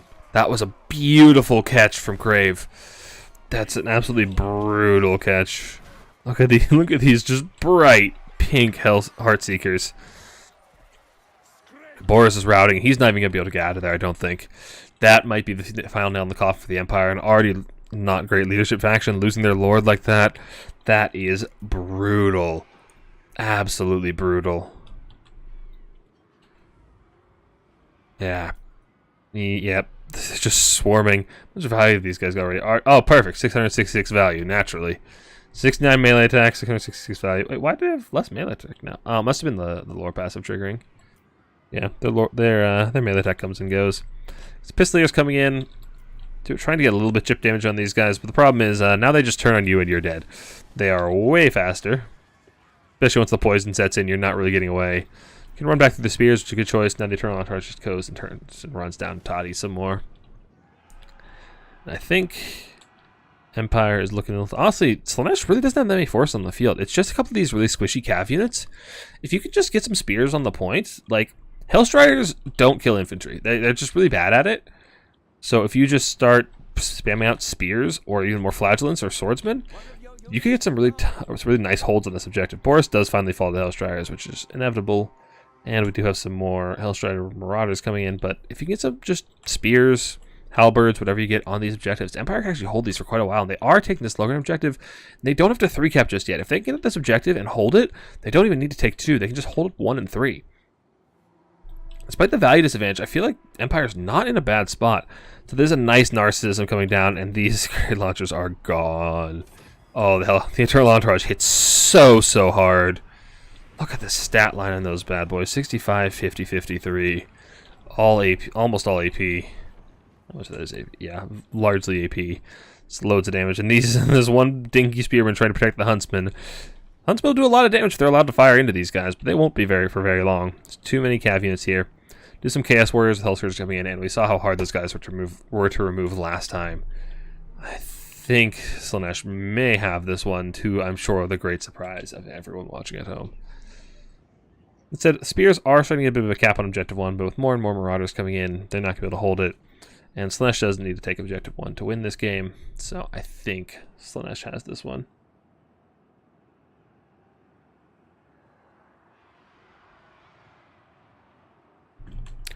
Said grenade launchers do get a lot of nice damage on the Eternal Entourage. The Hellstriders get a nice catch on them, though. Or, sorry, Pistoliers. Jeez, yeah, these guys took a lot of damage, but they've already more than paid for themselves, killing Boris, killing the Huntsman, and yeah. There's more infantry coming in, but at this, no, nobody has to 3-cap just yet. If the Empire could get on this objective, but look at how far they have to come. Like, even just to walk this far, and now Slaanesh is making the right move. Crave realizes he just has to win on 2. He's just going to fortify the positions he already has. He doesn't need to push forward, just get many bodies, and just stall for time. It's going to take the Empire so long to remove all of these Marauders at this point. Really, the only tool they have to do that with is grenade launchers, and well, we've seen Crave is more than capable of pinning down those grenade launchers and taking them out.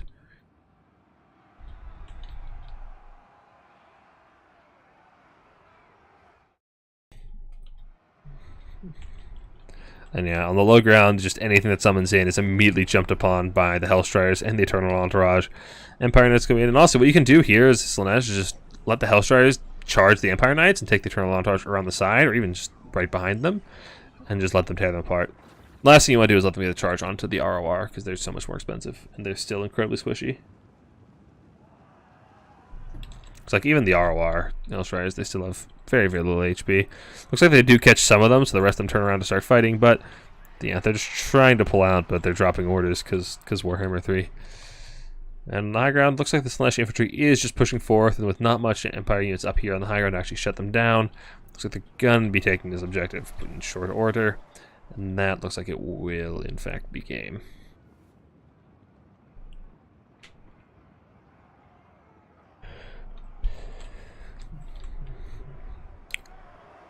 Yeah. Oh wait, these Flagellates have Frenzy now. Wait a second, why do they have Frenzy now? They didn't last? I'm so confused. I was gonna say that Frenzy bug was really hurting the Flagellate. It was really hurting New Iron Age, but apparently they have Frenzy. This bug... am I crazy now? They definitely didn't have Frenzy the first time.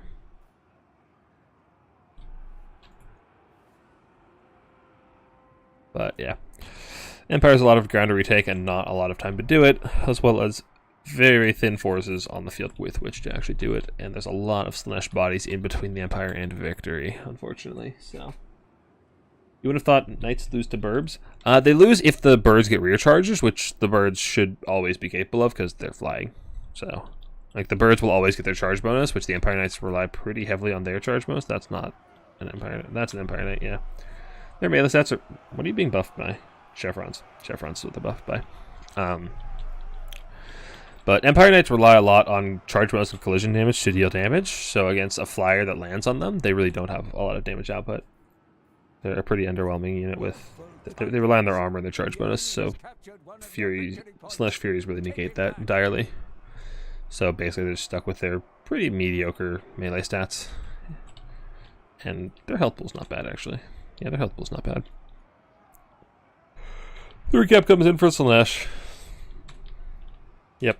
I think this may be the last signs of life of the Empire. They might retake objective number 3.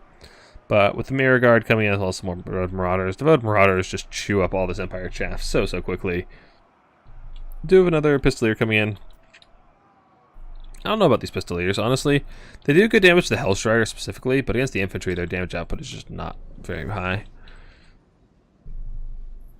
Will this bother you? The formation gets so loose from the enemy rounds, they stop blocking completely? Yeah. Don't remember Rome 2 doing that? I don't remember Rome 2 doing that either, but that's because I don't remember much about Rome 2.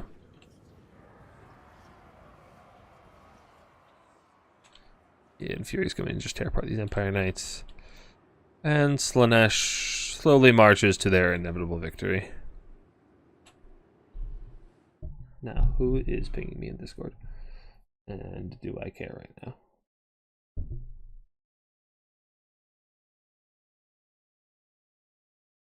And Slaanesh takes the victory, and Crave takes the early lead in our series.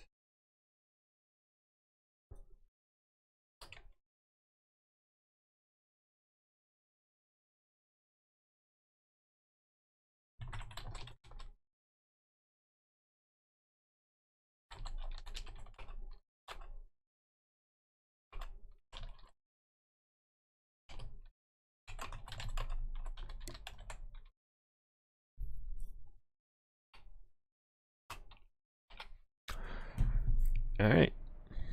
Empire Knight's got some value. Yeah, the Sunmaker can shut down. Well, like I said, it cost so many Furies to shut down the Sunmaker. I think it was still honestly kind of worth it. Like, it was like 1800 gold of Furies plus the 650 gold of damage it actually did. So honestly, indirectly kind of paid for itself. Boris did alright, but then that catch was brutal. The catch on Boris from Crave was just brutal. Phantasmagoria plus the Eternal Entourage coming out of nowhere was kind of nasty. Grenade launchers got good value. Flagellants. Okay, so there was one Flagellant, so it got summoned first time, it didn't have Frenzy. Summoned second time, it did have Frenzy. That's heckin' weird, dude. That's weird. How'd those Pistoliers do? Yeah, they got some okay value. Looks like this was summoned a couple of times, but I don't know. Part of me really likes the Pistoliers because they do good damage to Furies, they do good damage to Hellstriders. But they're just not good against the infantry. They're not. That's all they're really good at is the Hellstriders and the Furies. And then that's just a lot of funds you put into things that aren't very versatile, and then that's just unit slots being used up by something that could potentially not be very useful. And Slaanesh has such an easy time catching them, so he never summoned his caster. That didn't occur to me. He never summoned his caster. Huh. I wonder how different that fight would have been if he had a couple of good Pit of Shades on his Chaos Warriors and killed them off a lot sooner. Because the durability of the Chaos Warriors was such a massive issue for the Empire. And that's one of the things that makes, all of the Chaos factions so good, is just how hard it is to kill Chaos Warriors. Look at that damage. 3.1k. 3,100 damage, jeez. And Hellstriders doing Hellstrider things. Alright, so that is our first game. So, what is our second map? I suspect now we'll see new Iron Age playing Slaanesh, because that's usually how this goes if Slaanesh is in band. So, for our next game, we will have Battle for Itza. Nice.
Oops, sorry.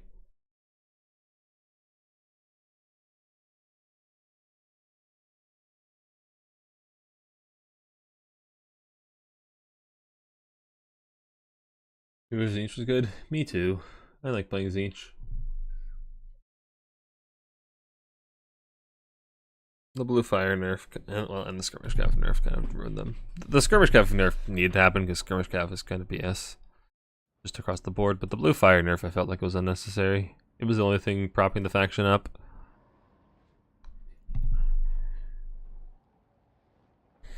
I don't know. I kind of like. I don't know.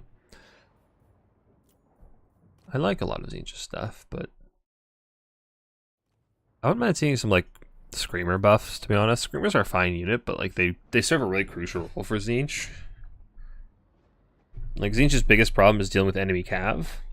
Like, because against cav, your options are halberds that can't catch them, chaos knights that cost 1400 and might not beat them, depending on what cav they are, or screamers, which are, you know, a nice price point at 700, but they take a while to kill them and they don't stop them, which is the big thing. Like if there's a cav unit coming to run over your backline, the screamers will do DPS to them, but they won't stop them from running over your backline. So it's kind of just you put them on a timer. So having screamers either have the mass to stop them or do it damage a little bit faster would be really, really nice. Then you can actually play more horror backlines. Because right now you can't really protect a horror backline. Because you just don't have the mobility tools to actually win the mobility fight. To end up playing just, you know, skirmishy with some Chaos Warriors, which doesn't feel very good. Honestly, I'd love to go back to when Tzeentch was just kind of horror spam, because I love horrors. Horrors are super cool, and they're one of the few like actually good hybrid units. Screamers look funny. That alone is a selling point. Fair enough. I do like Screamers though. They've got good stats. They have 25 modes for large, which is huge. But like, Tzeentch to me is like, compared to the other Chaos factions, like the missile heavy one, because you got pinks, you got blues, you got flamers, but you just can't protect it because you don't have the mobility.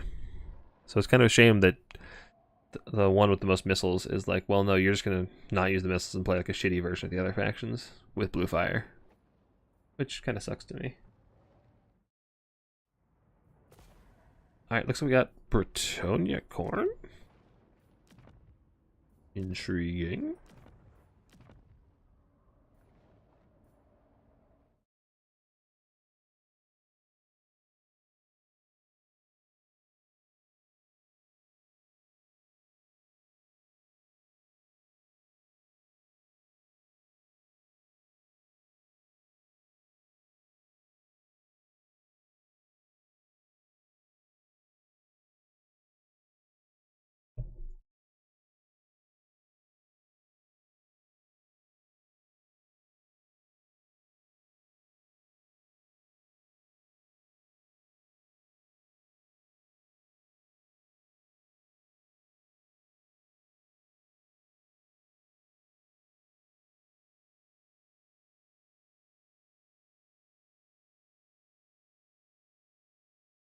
So, okay, looks like we are playing Bretonnia Khorne. Okay, so the big problem here for Bretonnia, which may come to surprise all of you, is Minotaurs. Minotaur groups specifically are very, very good against all the Bretonnian cav, and they do all right in the infantry as well, and the characters, but they do need to be supported by infantry. If they get surrounded by cav, they don't have support, they can actually be dealt with reasonably effectively, but the Minotaurs on top of the infantry, there's not a lot the Bretonnian cav can do. So what you want to do is find a way to deal with the Minotaurs, ideally separate them from the infantry and kill them off. Bretonnia does have some good options to deal with Chaos Warriors as well. A lot of people's first instinct against Bretonnia is just go halberd spam, which I think is usually a mistake. Bretonnia has foot squires, which do all right, pretty well into halberds, as well as just peasant archers can do good damage into armored warriors, even just by weight of fire. They have, you know, a lot of models. They're really cheap. So just let them sit back and shoot for ages and ages, and they'll do good damage to the Chaos Warriors and wear them down. If you go for Shielded Warriors, which I'm an advocate of, then really the only thing that Bretonnia has that can kill them effectively is the Fae. Whether it be Dwellers, or her Mortis, or her Bound spells. So personally, I'm always a fan of taking Shielded Warriors over Halberds here. Because even then the Foot Squires don't trade nearly as effectively, because basic Chaos Warriors just do so much better. They have higher just all around melee stats, they do better against infantry, they have faster attack animations. So I am generally a fan of taking those guys. But really the threat is Minotaurs. Archers can do some good damage to them, they're pretty heavily armored at 70, and because their monster infantry have very good infantry, they're a much smaller target. So the peasant bowmen take a lot longer to kill them. Yeah. I'm not sure how Fleshhounds actually trade into most Bretonnian Cav. I think they beat Knights of the Realm, the 700 gold, but I think they lose to anything higher than that, if I'm not mistaken.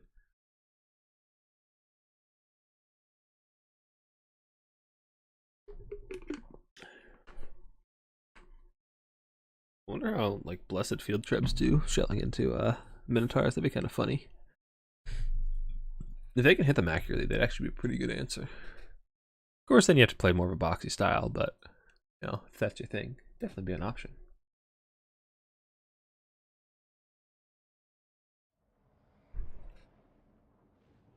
Alright, New Age Iron is clearly very familiar with Bretonnia, as they have selected Paravon, the single best Bretonnia banner. Okay, Crave realized the error of their ways. They didn't go for the basic Khorne banner. Go on, Crave. I know you can do it. Pick the good one. There you go. That's the good one. There you go, Crave. Okay, he redeemed himself. He almost used the basic bitch Khorne banner, and that's just unacceptable. If any of you saw the Khorne guide I posted the other day, you'll know that I am not a fan of the basic Khorne yellow on the red. It's awful. It hurts my eyes. So I really appreciate not dealing with that.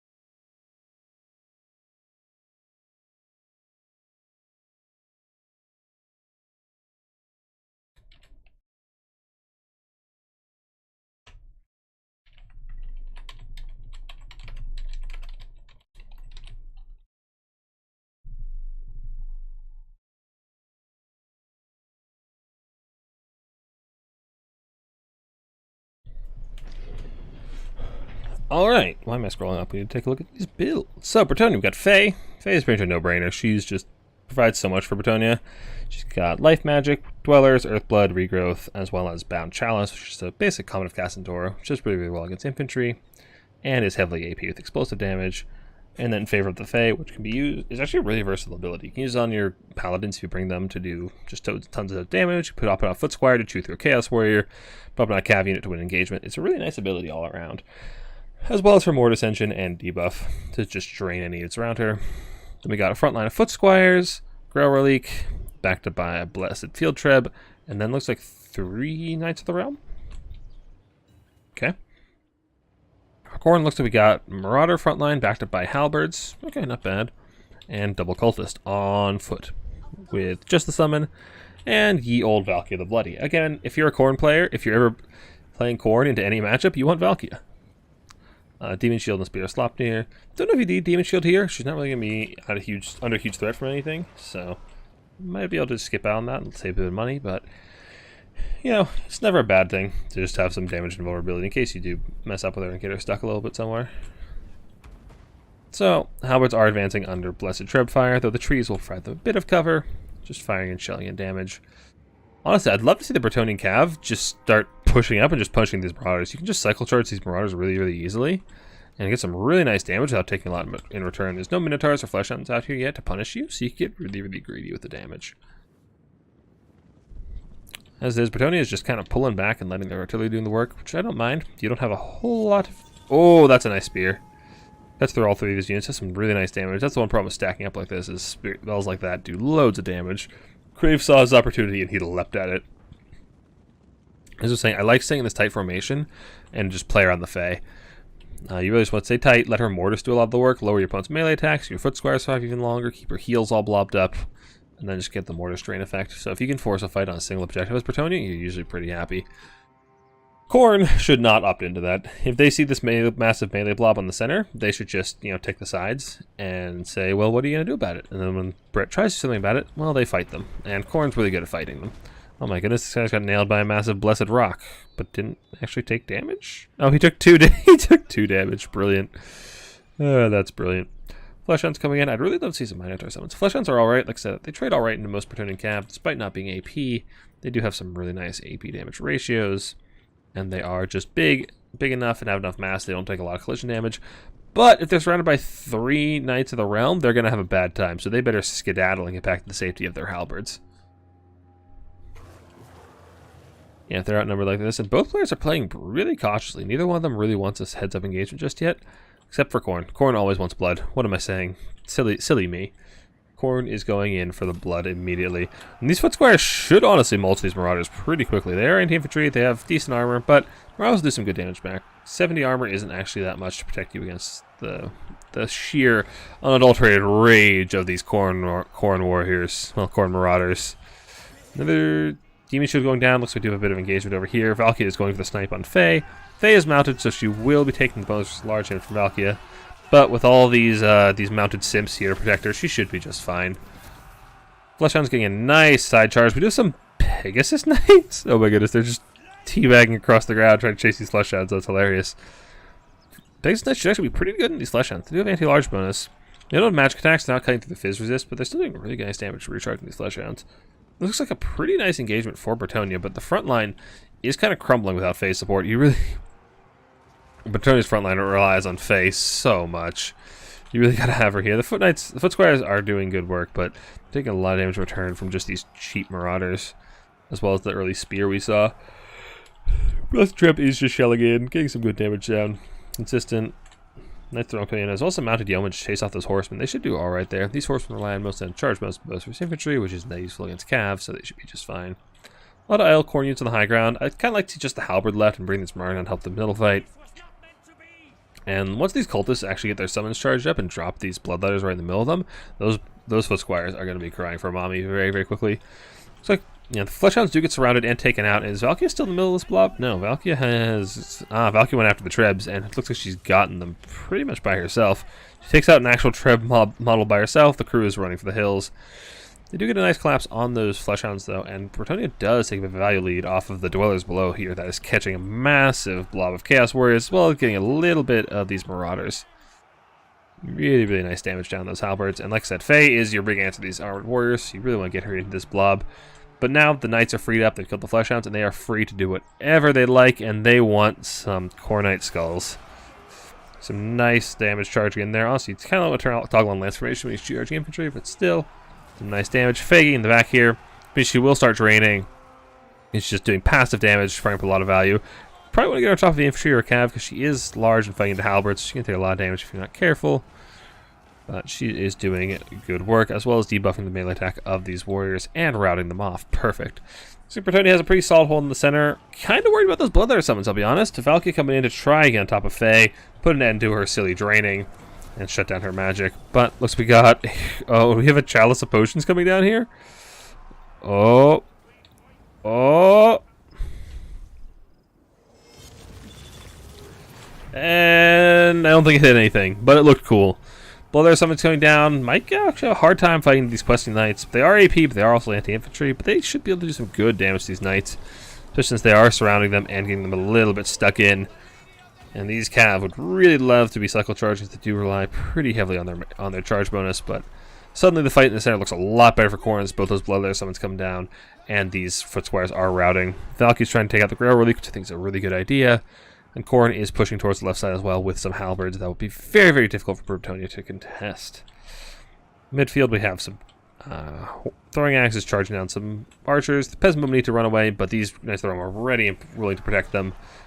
These Khorne warriors, heedless of the danger, will charge straight in and... Oh, I thought you had an attack order. Oh, that's a bit unfortunate. Another nice Dwellers coming in, getting the Bloodletters. They are summoned, but that's still some nice damage. We have some Chaos Spawn coming in. Chaos Spawn suffer from the same bug as Flagellants, well, Khorne ones do, so they are missing their Frenzy, but they do provide some nice mass to prevent those Knights from charging right through your infantry. But honestly, I would prefer Minotaurs personally. They just do a lot more damage against these armored Knights. Fleshhounds are fighting the Pegasus Knights once again. Pegasus Knights have favor of the Fae, like I said. Really nice buff to apply to anyone. They'll do tons and tons of damage, and these Marauders are being sent in to sacrifice just in place of the Fleshhounds. And honestly, these guys could turn around on Valkia and do some pretty good damage. I guess Valkia is small, so most large are a little wasted, but still some nice damage. And New Age Iron is actually banking up a ton of resources. I'm kind of curious what they're saving up to summon. In my opinion, nothing that's on the Bretonnian roster that's expensive is worth summoning. Most of the high tier Knights are not very good, so like to see usually lower tier knights. So I'm kind of curious what they're saving up for. Pegasus Knights are getting caught by the Marauders, while the Throwing Axe Cav doing really, really nice damage. Pegasus Knights not the tankiest boys in the world.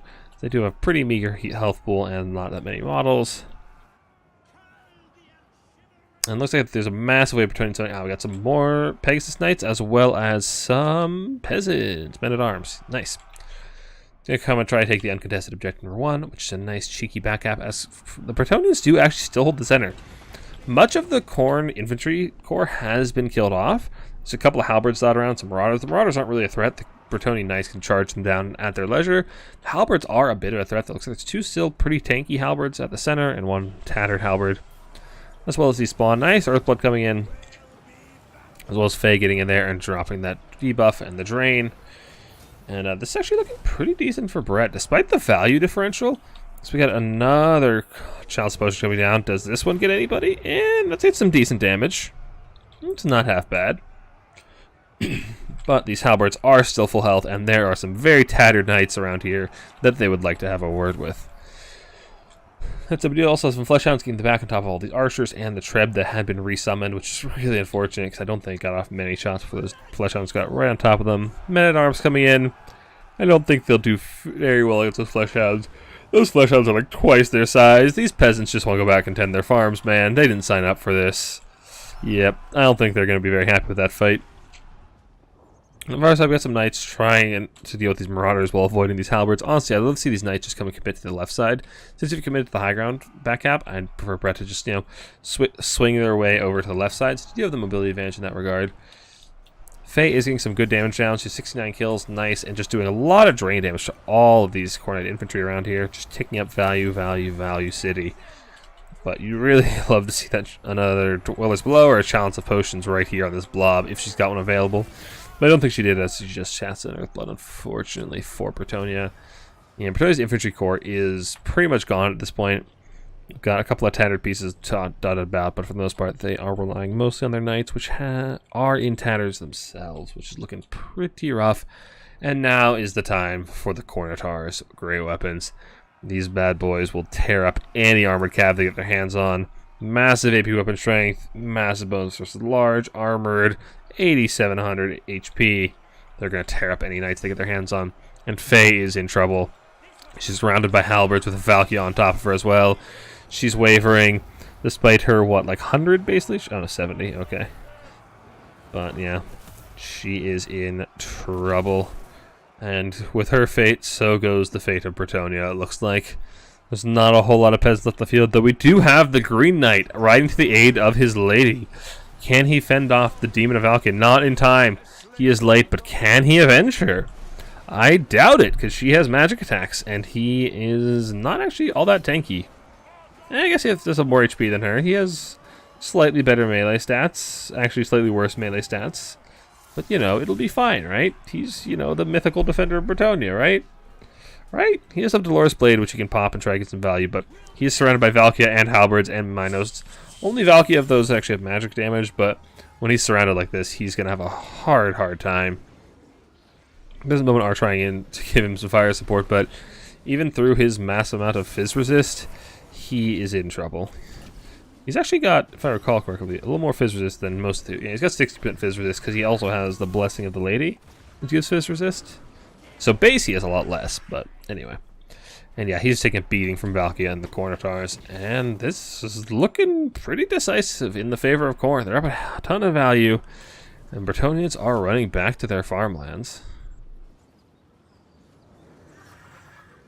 This is looking pretty brutal. The Green Knight is getting absolutely destroyed by these Khornetars. Look at these good boys. Or bad boys, depending on where you're standing. And Valkyria's gotten... Jeez, Valkyria's been an absolute MVP this game. She killed Faye, she's killing the Green Knight, she got some really, really nice spears. Yeah, Valkyria just provides so much for the Khorne roster. We do have a second wave of infantry coming in for Bretonnia, but these archers are going to be really, really hard to protect. They're going to do some good damage to the Minotaurs. They're allowed to shoot, but I doubt Khorne is going to allow them to shoot. I suspect these Fleshhounds are going to swing over and just, collect archers like they're collecting Easter eggs, just one after another, just dung, dung, dung. Archer after archer. There's just so much free food here for these Khorne dogs. There's not a lot to protect them. There's no knights left in the field. Bretonnia is forced to spend all their money on infantry because they really need to get on these points quickly, but that means they're not able to protect all the shooting. And yeah, these Marauder horsemen are going in as well. They'll do a good job tearing these guys up. More foot squares come in, which means Khorne knows there's no knights coming in for the next, minute or so, which means it's just open season on these peasants. That was a really underwhelming charge. I thought it'd be a lot better than that. There we go. There we go. There's the damage I was expecting. Yeah. I think Crave is coming back for the finals with a vengeance.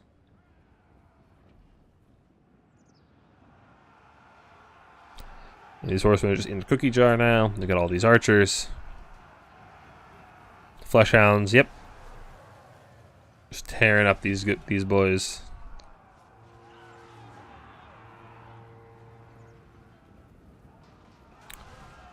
And the Bretonnians are fleeing in mass. They don't seem very, they don't seem like they're going anywhere very urgently. They definitely have purpose, but they don't seem very scared, and I feel like they really should be, given all those horrific monstrosities behind them. They're just, they're just power walking away from this situation. Which I kind of appreciate, but also, like, are you not scared for your very fucking souls? I'd be. We have some knights coming back in, some questing knights trying to catch all these fleshhounds and skirmish cav, but the skirmish cav is just going to run away and throw axes at them. And what can they do? What can men do against such reckless skirmish?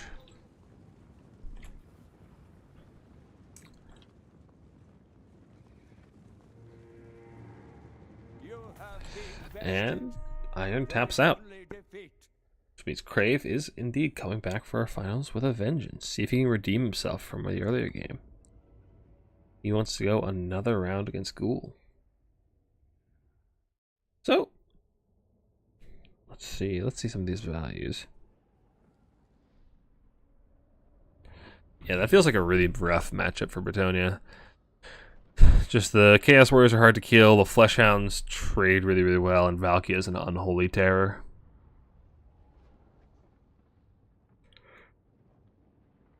Did a pretty good job shutting down the Marauders. Pegasus Knights were an interesting pick. I don't know, they're kind of flimsy, I find. I'm not sure how they actually trade into Fleshhounds. Excuse me. I feel like these peasant bows are a little hard to protect. Bring this many bows, you probably want a little more infantry in the field to actually, like, be a blocker for them. A few more spears. Yeah, the corner tars are a problem, dude. And Fleshhounds, as usual, go burr. So yeah, that is Crave taking our lower bracket final. 2-0. After the lost upper bracket final, Crave has said, enough of this. We're not losing anymore. Time to take down Ghoul. Well played to New Age Iron. That was definitely a pretty strong performance in a pretty rough matchup. Like I said, that's really hard for Bretonnia, so a valiant attempt.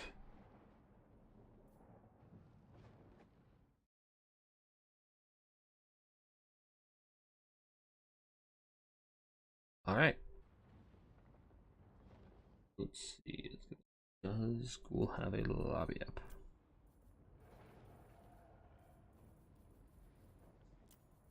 Looks like he does. That's the wrong button. This is what we want. Quick, blocker, quick. Ah. I guess it's a build from before. It doesn't really matter if you guys see it or not. Alright, so we get the rematch. We get to see if Crave has learned from his mistakes and can bring it back and take down Ghoul.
Alright, so we got Craven here, and what is our map set? Sorry, I keep bumping my headset against the mic. What is our map set for the last finals? We have Itza, Death Pass, Black Ark. Alright. So in case you're wondering, this tournament today is not using the Total Tavern mod map pack. I decided not to for newbie tournaments because I didn't want the mod to be a hurdle to entry. I want newbie tournaments to be as easy for people to join as possible. Just, you never played before, just boot up the game and play. I don't want any hoops to jump through, so much as it does, much as it does hurt me missing out on those maps, I think it's overall better just to lower that barrier to entry a little bit. So that's what I'm going for. And if people are upset, or if you guys would rather see map packs, modded map packs, maybe we'll bring them back in the future. Although ideally we could just get CA to put them in the game, or just make more maps on their own. Because at the moment, only having 1, 2, 3, 4, 5, 6, 7, 8, 9, 10, 11 maps in the game is kind of small map pool, especially when most of them aren't even really tournament suitable. See you in the finals after a game. Yeah, you're coming back with a vengeance, man. You're living up to your promises. I'm here for it. I am here for it.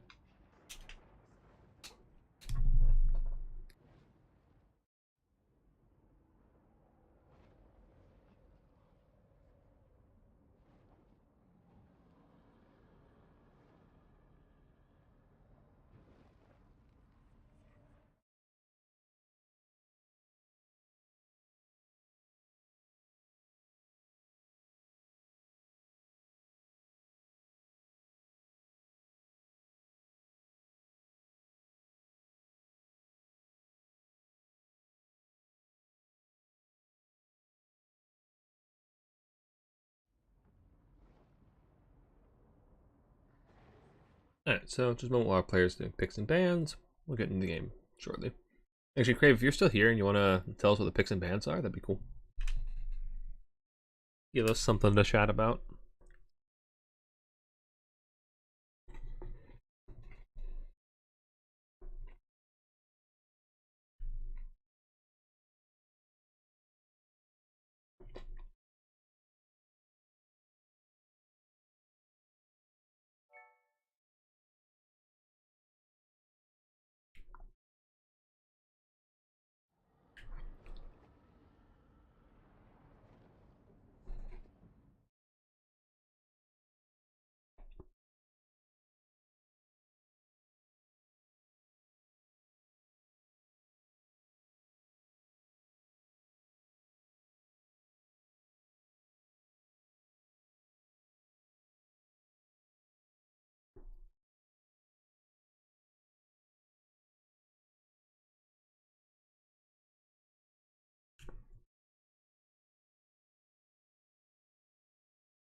You've had Slaanesh, VC, and Skaven. You've had Zinch, TK, and Wood Elves. Okay.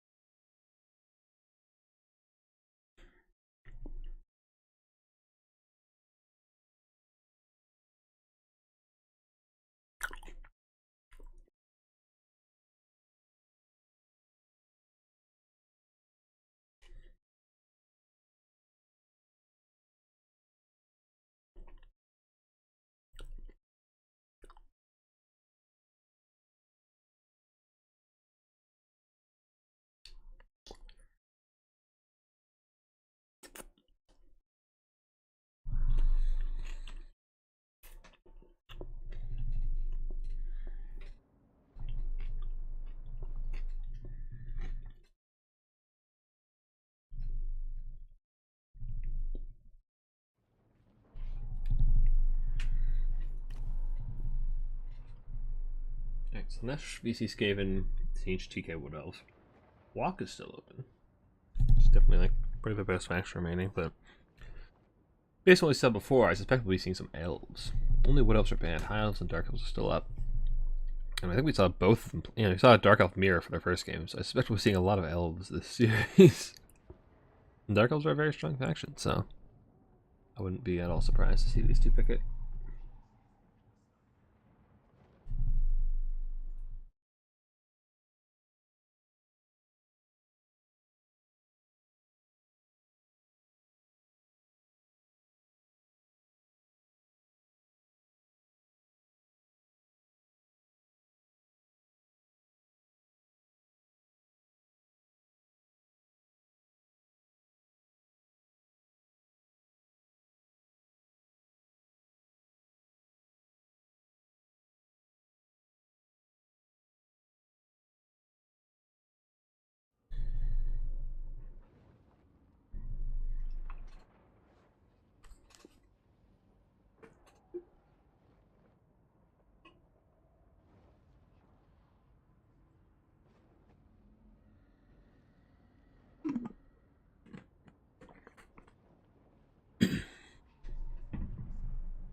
Well, how are you guys, chat?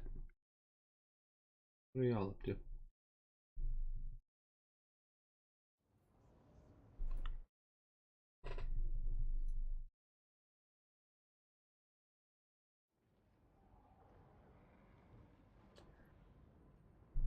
So yeah, for everybody who is new right here, just joining us, this is Newbie Domination Tournament. I host these usually every weekend. Sometimes we miss one here or there, but generally every weekend. Yeah, just a place for beginners to get some tournament experience. If you've never played multiplayer before, you've never played Dom before, it's a great place to get started. Links to the Discords are in the description if you're interested. Also, next weekend I'll be hosting a 2v2 Domination Tournament with Human Boy. So I think they'll be streaming on this channel. It's just 2v2 Dom, no real gimmicks, just straight 2v2s, see what people can come up with. So that should be a lot of fun. So looking forward to that. So if you're interested, please check it out. Sign up if you got something to play with. Should be a lot of fun.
Content draw is so scary. They put out patches.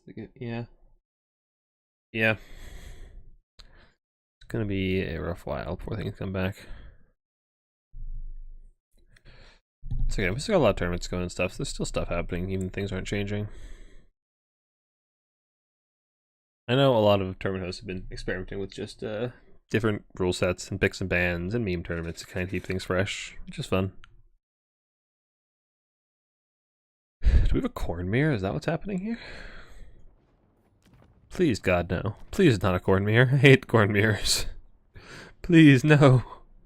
Don't do this to me.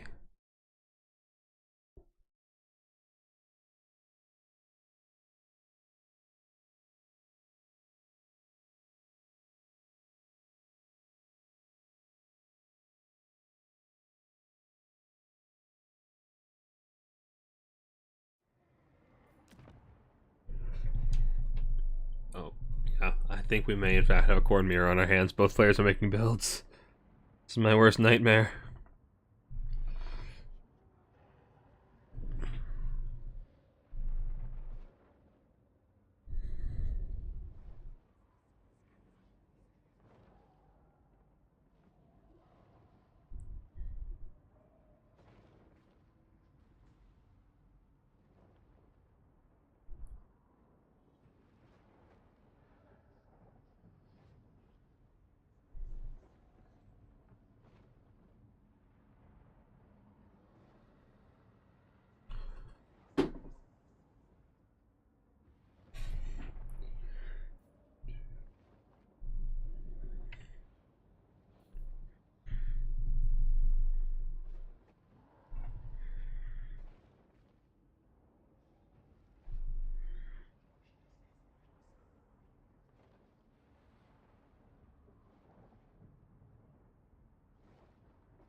Alright, so we do have a Khorne mirror.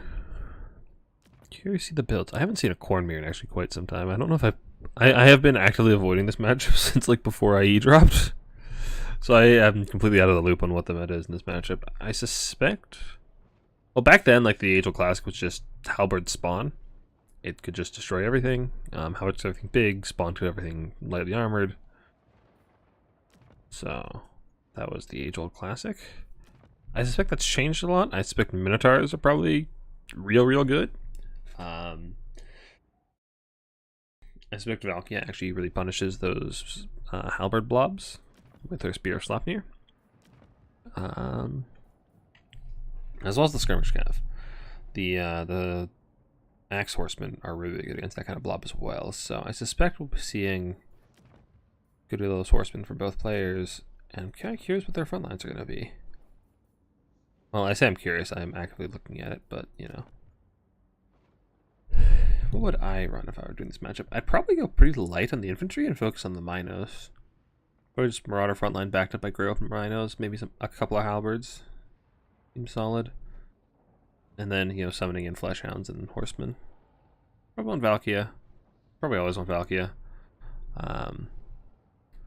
You definitely want, actually, you probably want to take Valkia with as much kit as you can, because the thing is with mirrors, in mirrors particularly, it's really valuable to have extra kit on your character, like taking more of your abilities than your opponent.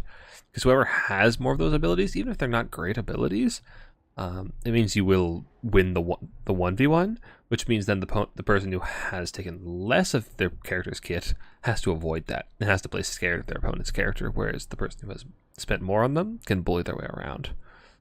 So it's actually a pretty big deal how much kit they bring on characters when they're using the mirror.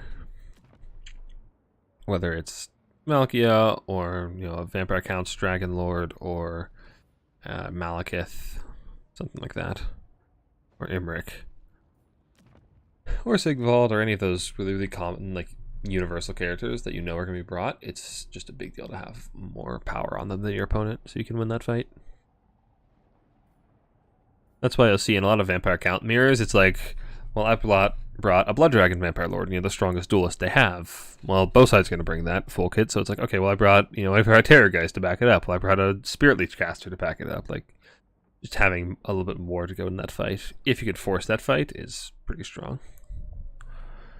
Because for Vampire Counts in particular, that's what that mirror often comes down to, is who wins that single entity fight. Because once you have an uncontested dragon in the air, the other person's pretty screwed, because they can get breath attacks, they can cycle charge your corpse carts or whatever else, and they can just be an absolute terror, as well as them being your caster. So in this one, it's a little less devastating to have an uncontested character. If it's a Scarbrand, then that can be a bit of a problem. He'll just go and... Actually, I'm not even sure if you're scared of Scarbrand. Minotaurs will mess him up pretty quickly. Fleshhounds probably do pretty well to him as well, so... Yeah, Scarbrand's probably not a huge threat. It's probably Valkyrie you're more scared of. Although I'm not even sure what she goes in fights, to be honest. Maybe you're not even that scared of characters. Maybe you go back to revert to the Herald ways.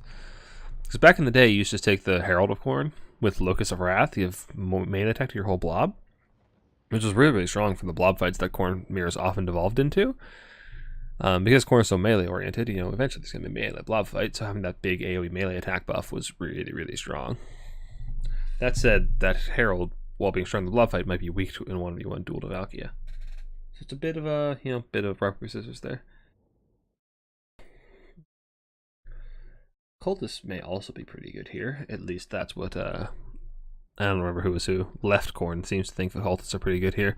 Bloodletter Summons are definitely nice against Chaos Warriors, though his opponent doesn't seem to have brought any. Opting instead to go for a single entity squad with the Bloodbrute Behemoth. The Bloodbrute Behemoth. A fun sentence to say quickly during casting.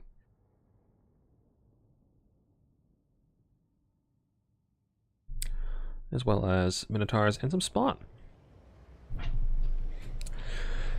So, who's who? So, Ghoul Baby has the Spawn and the Cultist. So he's got, looks like two Halberds, two Spawn, a Minotaur Grey Open, a double Cultist with just the Summon, and Valkia with Demon Shield and Spear Slaanesh.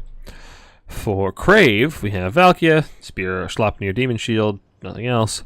Frontline of Marauders, double Minotaur Grey Open, and Bloodbrute Behemoth.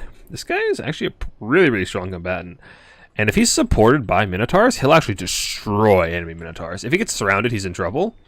But if he's supported well, he'll tear apart those Minotaurs in the spawn. And honestly, I'm kind of favoring this build. Like I was saying, just go a little lighter on the front line. Because they're kind of there to support your Minos, I feel like. So the Minos will destroy the enemy spawn. Cultists, I don't know if the Cultists provide a whole lot here. Like, you don't have a lot of great targets to the Bloodletters because these are just Marauders. Maybe if he reinforces some Chaos Warriors, they'll be a bit different. But as is, I feel like you're not really concerned about the enemy infantry. It's mostly the big things. The Bloodletters don't really help, and the Cultists themselves aren't particularly strong combatants. They're kind of squishy, and the Bloodbrute Behemoth will show them the door very quickly if they try to fight him. So I kind of favor Krave's build here, to be honest. Though I have been wrong about Khorne meters before, so let's see. Now, as is tradition with Khorne mirrors, both players are going to advance to the center, and then they're going to smash their armies together and see who has the better build. This is just how the way of Khorne mirrors and Khorne players. It's just full blood for the Blood God, straight in the center, bash your skulls together. Whoever's the harder head wins. Yeah, there will be no side objective play. There will be no flanking. There will be only blood for the Blood God. I hope that's not actually what they do, but that does tend to happen in Khorne mirrors. It's pretty funny. Okay, we do have some Skirmish Cav coming in, and yeah, Skirmish Cav are a big power piece in a mirror like this. Anytime you have more missiles than your opponent, it gives you a lot of power, because then your opponent has to engage on you. If you have missiles and your opponent doesn't, well, that means you can poke them and coax them into engaging on you. Because if they're poking you, well, you don't want them to poke you, because they're just farming value basically for free. You can't do anything in return to it. So then you have to engage or back up and give space. So having a single missile unit, or just having more missile units than their opponent in a mirror, can actually give you a lot of power in dictating where the engagement takes place.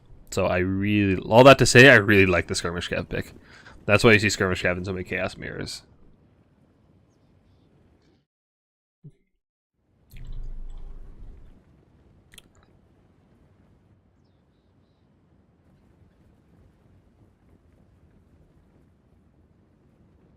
And yep, Skirmish Cav by both players. Like I said, I think it'd be a mistake not to bring these guys in this matchup because of all the reasons I just listed. Looks like Crave is opting to just try and take side objectives, which also I wouldn't mind seeing another. They can fan out his force a little bit more, like bring a Minotaur and a Marauder here-ish, bring a Marauder and a Minotaur here-ish, and then keep your blob in the center. That way you get this nice like crescent shape around your opponent, this nice surround. That way, if they try to engage on you at any one point, you can collapse from the other sides. So you get this just nice surround on the blob in the center, since they are playing this nice consolidated center, and while they're just sitting here waiting to take a fight, you can just poke them with your Skirmish Cav, cast a spear down the center. Basically, controlling the center of the map with just a blob like this leaves you exposed. If you're going to do a blob like this, you usually want to take one side, and then you path one side, and then path to the middle. That way your back is protected. Because as he is right here, it's very easy for Crave to just walk up on either side and start to collapse. And that's what, that's what I would love to see Crave to do here. In the meantime, poke, poke, poke, poke, poke, poke, Skirmish Cav. Skirmish Cav, go burr. Where's his other Skirmish Cav? Yeah, these guys could be greeting really hard. These guys could be throwing at the Minotaurs right now. They could be right here, just yeeting axes at those Minotaurs and be very happy with their lives, and that's what they should be doing. Like, there's nothing to stop you. You have a spear coming down. Nice spear on the halberds. Didn't do as much damage as I thought. Honestly, it looks like they got blocked up by the spawn a little bit and dodged. A little lucky for them. But yeah, it looks like Ghoul is trying to force a fight, just going straight in the center. And like I said, now Crave has units on the side, so we can bring in and actually get a nice little surround here. He gets the Skirmish Cav in the back, throwing in the back of them, gets the Marauders in. The Marauders need to wait actually a little bit until they actually cap, so I wouldn't mind seeing Crave actually kite out this fight a little bit. Just kite the engagement, and perfect. That's exactly what he's doing. Perfect from Crave. You don't want this engagement yet. You can control two objectives. You have the missile advantage. You don't want this fight just yet. This is perfect. You want to summon more on the sides. And I suspect Ghoul... Yeah. What are the summons going to be? Ghoul looks like he's sitting up for the Minotaur. Just about. And again, Skirmish Cav can be an throw. Even if you're trading with the enemy Skirmish Cav, that's fine. Because you want... When you have more missiles, you want to trade out the enemy missiles so they don't have any. So that yours are free to do whatever you want. And these guys can be really greedy right now. Come on, Crave. Greed. Greed for some damage. Throw in the back of those halberds or their spawn. Get some good damage. There's a bit of a Valkyria chase going on here. But believe it or not, these two characters are actually the exact same speed, so they shouldn't ever catch each other. Got some Fleshhounds coming in to try and control the mobility game, as well as some more skirmishers coming in for Ghouls, baby. That's exactly what you need. Like I said, you really want to control the mobility with that. But now Ghoul has to make a decision. His opponent is going to capture 2 objectives, so he has to commit somewhere, or he has to commit to waiting. Like, just inaction here is a decision. Just choosing to sit in the center is a choice in and of itself. And so now you're at a crossroads as Ghoul. You either sit where you are and wait until something changes, whether it's more units being summoned in, or more chip damage on with your skirmish cav, or whatever it is. Something has to change to give you a favorable engagement. Or you just have to commit to one of these sides. You cannot let your opponent fight. Whether committing is summoning more units in and trying to fight over here independently, or it's rotating part of your blob over, you have to do something. Something has got to give, because your current situation is not going to win the game. It's not sustainable. So, it's also a little bit laggy. Which is odd, because it wasn't laggy last time we played these two. I guess last time we played Cast Off Replays. Maybe if the lag continues, we'll let them go ahead. I'll play a game in the meantime. We can cast off replays. Oh, I'm being pinged. Is this super important right now? No, it's not. Cool. So it looks like there's a bit of a Valkia catch here. She Demon Shield popped for both Valkias, which is fine. Minotaurs coming over to try and help, but the Minotaurs on their own need to be a little bit careful. They're caught out in the opening as the Skirmish Cav and the Fleshhounds. They actually will have a bad time, but they can actually get in here behind these Fleshhounds. That'll be some really, really good damage for them. They'll actually absolutely tear apart these Minotaurs, but this Valky's in a lot of trouble. These Skirmish Cav are anti-infantry, and Valky's infantry-sized, so she'll be taking a lot of damage. There's more Skirmish Cav piling in, and that's the go button. Crave is coming over here to try and bail out his side of this fight, the Bloodroot, and Ghoul sees his opportunity to engage and try to leverage his advantage in this blob fight.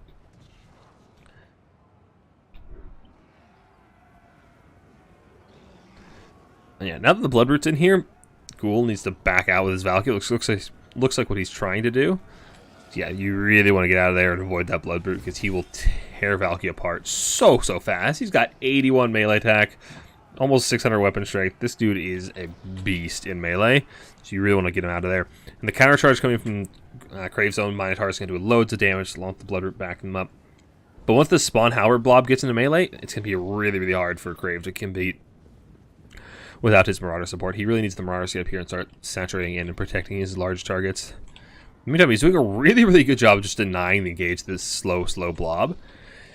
Because, like, the Halberds are so slow, they can't catch the Marauders. The Spawn are fast enough they can, but if they go out, they'll be unsupported, and now the Minos can come and punish. The Minos can just get a nice charge on the Spawn, surround them, but they need to be careful not to charge into those Halberds, and he does. He catches them before they do that.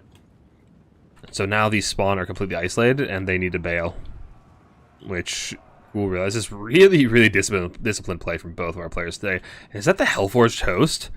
Well, if you need an answer to those Halberds, this is certainly a good one. RR Bloodletters, statted out the wazoo. Really, really good at killing armored infantry. That'll do it. That will do it. And looks like that's the go button for Crave. He now feels confident in taking the fight.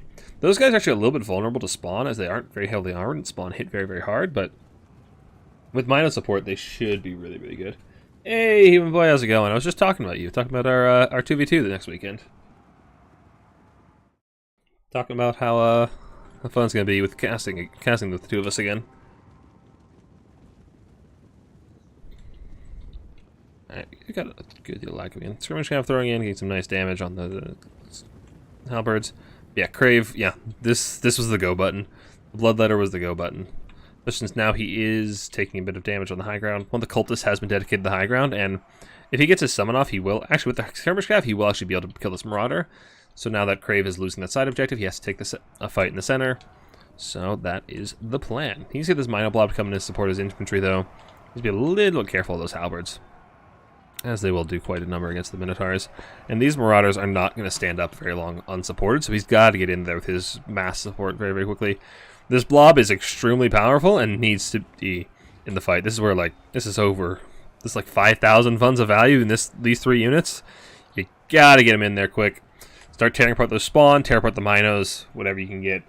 It'll be lit. I agree. It's going to be a lot of fun. It's going to be a good time. Now, what these Bloodletters need to be careful of is a Spear Slapnir, which I suspect is going to come down as soon as they layer on top of these Marauders. If Ghouls is on top of it, then he's going to be able to just get a really, really nice spear and do a ton of damage to them. Let's say I got more Fleshhounds coming in. Curious to see if they're going to come in around and try to flank and shut down these horsemen, or try and actually protect the other objective. I'd really love to see... Ooh, the Bloodletters do dodge most of it, and that's really bad for Ghouls. So I think that's his second spear spent. Oh no, he still has one. Okay, he's good. Because those Bloodletters are going to be an unholy terror otherwise. Bloodroot Behemoth is getting a nice fight on these Minotaurs. He's a little surrounded, but there's not enough models left in the Minotaurs to actually do a whole lot of work against him. And he does heal, so he's going to be an absolute unholy terror in this little blob fight. And looks like the cap point is starting to go in the favor of Crave. Where are those Fleshhounds going? Okay, they are coming to the top objective, which I think is a mistake. You're winning in the center for the moment, so I'd really like to see these commit to the winning fight rather than taking another fight, because he's going to lose that Fleshhound. There's 3 Skirmish Cow coming to deal with it, as well as a Fleshhound and a Cultist. I'd rather just see him come back towards the center. Not too much lag. Yeah.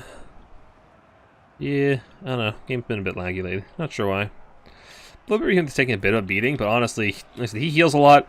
As he said, he's kind of surrounded by Minotaurs. He'd love to pull back and get supported by his own. His own are a little bit split from him. Honestly, even these Fleshhounds get in the back of these spawn and these Minos, that can do loads and loads of damage. Fleshhounds don't do the best heads up against Raven Minos. If they get the rear charge, they can do tons and tons of damage. But yeah, this is Khorne. This is Blob for the Blob God, my friend.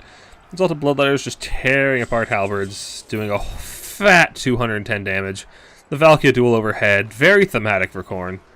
Very, very thematic. Yeah, like I said, the Fleshhound on the high ground is getting destroyed by its counterparts, and the cap point is going over to Ghouls Baby. But this is the turning point, potentially. The Bloodletter summons from Ghoul Baby. This is his ace in the hole. The one thing he has that his opponent really, really doesn't is these anti-infantry summons. But the Hellforge host should be able to tear them apart just fine. They are, you know, these are some cowardly units compared to the Hellforge host. They cost almost twice as much and have the stats to bear, so should be just fine. All in all, this blood fight looks to be going pretty well for Crave. Looks like the value is going heavily in Ghoul Baby's favor, but honestly, it's about 2,000 damage on the Bloodroot Behemoth, who can still heal up a lot and is still alive. So until he dies, the value is not really actualized, but still, he's in a lot of trouble. He does have healing, but his leadership is getting pretty low, as well as his HP. These Minos have done quite the number to him. Yeah, a lot of damage going down to him. The Valkyria duel going on. You just hear lots and lots of demon shields. Bloodroot is trying to pull out. Also, I'd love to see him try to rotate over here where there's not much anti-large, so he can just try to farm some more HP, because I believe he has to be in melee to heal with Strength and Flesh. Yeah, he's got to be in melee. So you want to see him getting out. Oh, he does break. That's really unfortunate, and there's Fleshhounds perfectly positioned to take him off. That's perfect from Ghouls, baby. That's a perfect play. There are some horsemen to try and bail them out, but Fleshhounds will tear them apart too if they get in the way. So this Bloodroot is going to be going away without a whole lot of value to his name, which is really unfortunate because Crave did invest a lot of money as well as hope in that guy. That said, he does still control the center objective. He's got a lot of heavier infantry on the field here, but a lot of healthy Minos, a couple of spawn linger on, and a lot of skirmish cavalry coming in to just try and start shooting down the Hellforge host, which are absolutely your priority target. So Cultist is actually getting shredded by these Hellforge hosts, though. Oh boy. Yeah, they're infantry size. These Hellforge hosts will tear apart anything small. The Minos helping out too, I'm sure. Blood fight's actually gone pretty well for... no, it hasn't. It's gone pretty well for Ghoul Baby. Yeah. Without the Bloodroot Behemoth to provide that terror and actually the punching power to kill these Minos, that's looking pretty rough for Crave. That's a very big investment that has gotten not entirely wasted, but, you know, taken apart by his opponent. Yeah, if we just zoom out and look at the battlefield, I mean, there's not a lot of red left. Well, there's plenty of red, you know. Lots of, you know, red Khorne warriors, lots of blood, but yeah, you know what I mean. Not a lot of red units left on the field. Single Marauder off to the side, a couple of horsemen tattered about, but it's looking pretty good for Ghoul Baby. Looking to defend his spot as the top player of this tournament.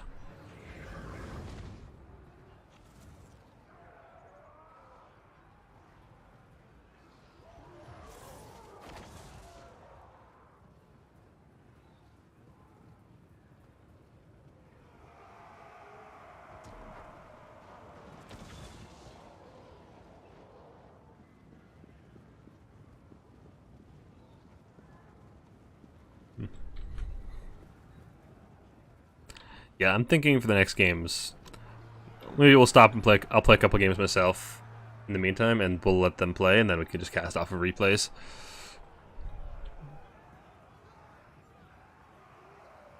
Because this lag is pretty bad. So hopefully by removing the spectator, it'll be better for them to play, and then we can cast off replays where there won't be any lag. So it's a win-win.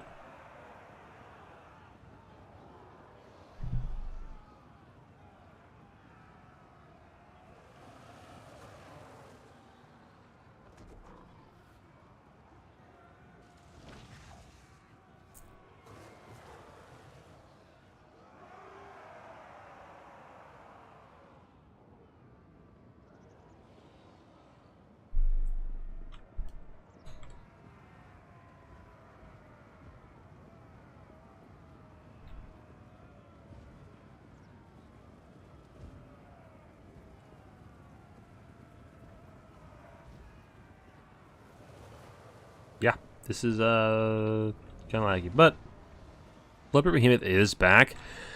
1,300 hit points left, but he does heal in melee, but he is getting surrounded by the Minotaurs once again. Without a whole lot of chaff to support him, he's going to be in a bit of trouble here. As fearsome as he is, without much support, he's getting absolutely torn apart by these Minos once again, and jeez.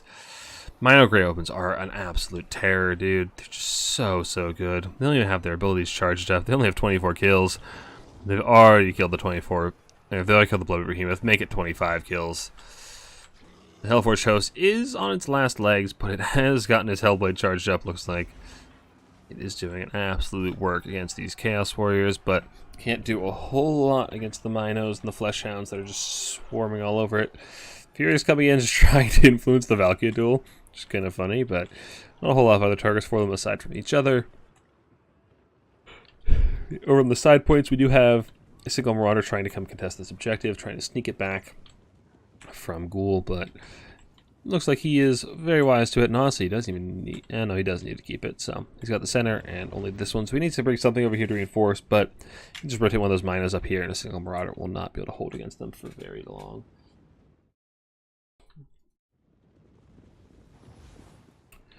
Valkyries are both still pretty healthy, and honestly, the Valkyrie duel likely won't resolve at any point.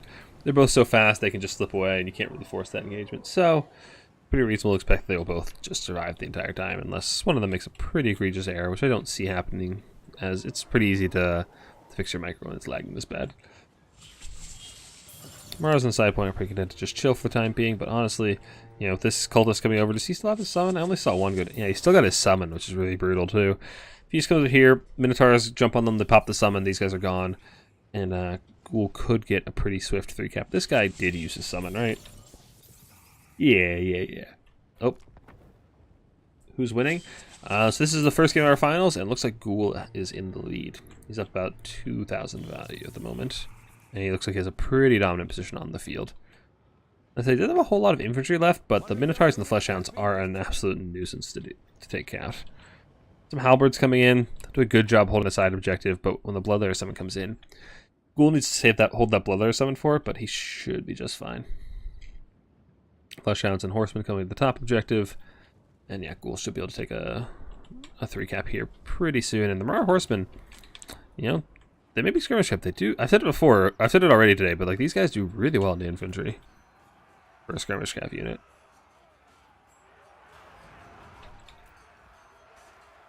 Albeit very slowly. And now that, you know, they've turned their back, the Marauders just get charged by the Fleshhounds from the other sides. They get 2 rear charges one after another.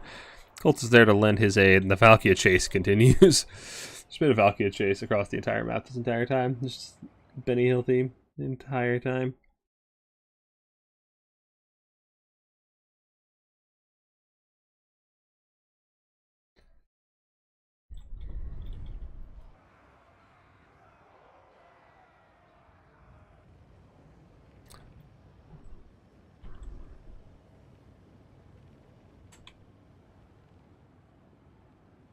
Fleshhounds are coming in from Crave to try and bail out objective number 1. So these Fleshhounds are coming to meet them. They're full enough health that they'll probably just be a wash, and both sides will crumble. And the status quo will remain, which is the status quo of Ghoul capping this objective. Also capping this objective with the Minos and the Cultist, who didn't even need to drop his summon, it doesn't look like. He still has it ready for when those halberds get here. It will absolutely tear them apart.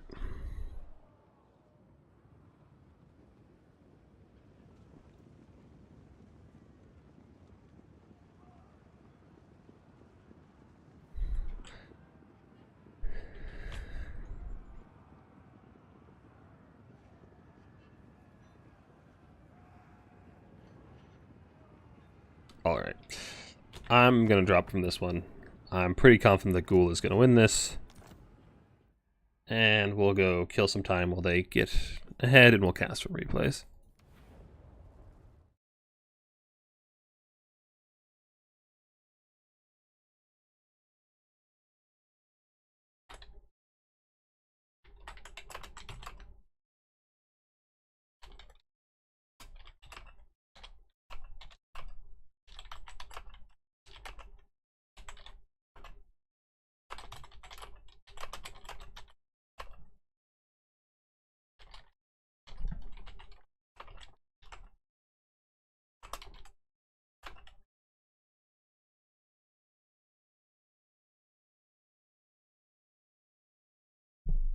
Alright, so I told our players going on. They can play that out. In the meantime, let's play a couple of games. Let's go for some quick battles. Unless my clanmates around that want to fight me. Doesn't look like it. If anybody from chat wants to challenge me, you're also welcome to, but for the time being, we'll just play a couple of ladder games. If anybody has any factions particularly you want me to play, let me know. I can accommodate.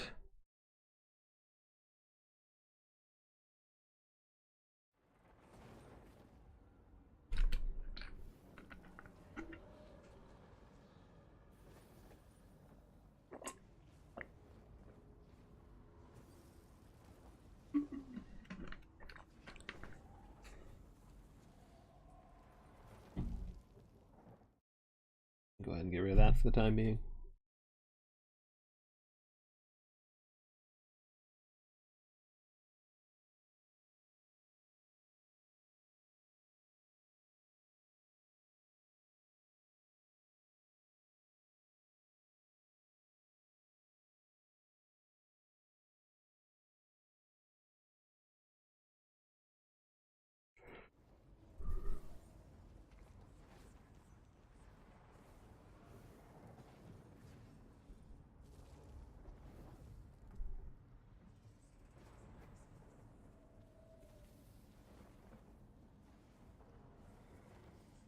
Come on, give me a game. Somebody fight me. I had to pause for a second because I thought I had the Total Map Pack mod on, which, if you don't know, if you have any mods on, you try to queue, then you won't find any matches, unless the person you match against also has the mods on. So there have been many a time when I go to play some quick battles, and then I realize after about 10 minutes of queuing that I have a mod on, so I will never find an opponent.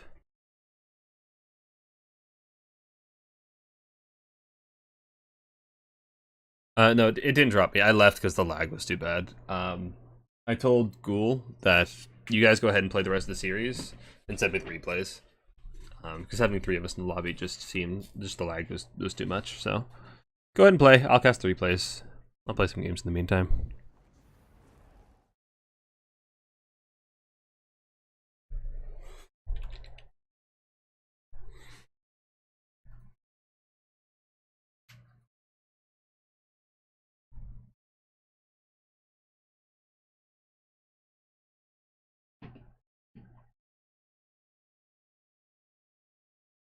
Really? No one? No opponent?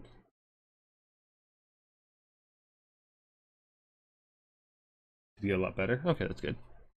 Yeah, I figured me leaving makes the game a better experience for you guys, and then we can cast out lags, which is a better experience for everybody. So, no reason not to.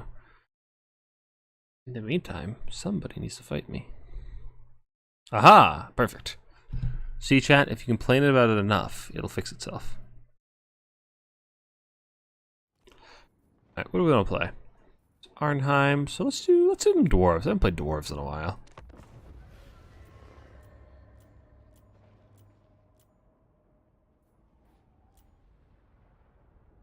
Dwarves into greenskins. Well, first off, why is Thork so cheap? He's beyond his anvil. And I feel like he's usually cheaper than that. Is he really? Oh, that's right. We don't take this. What do we want against dwarves?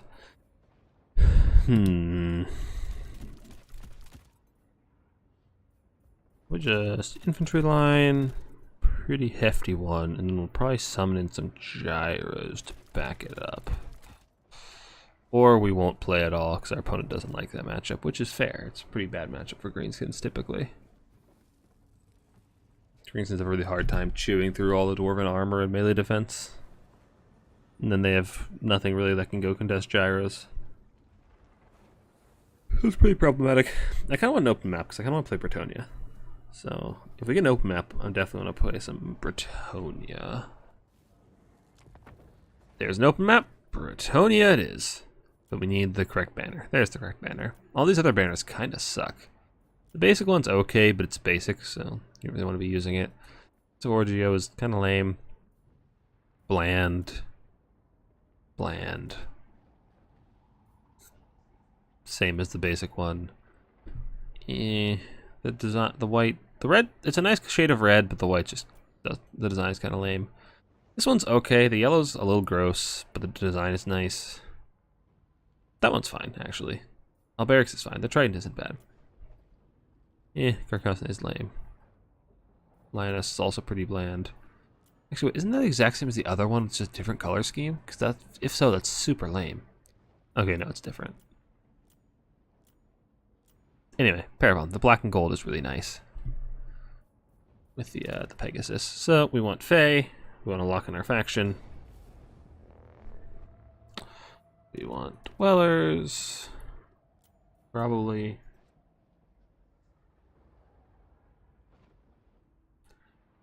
What do you got for me? K.A. Schlatter?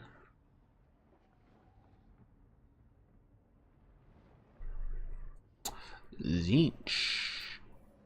Horse Fae it is.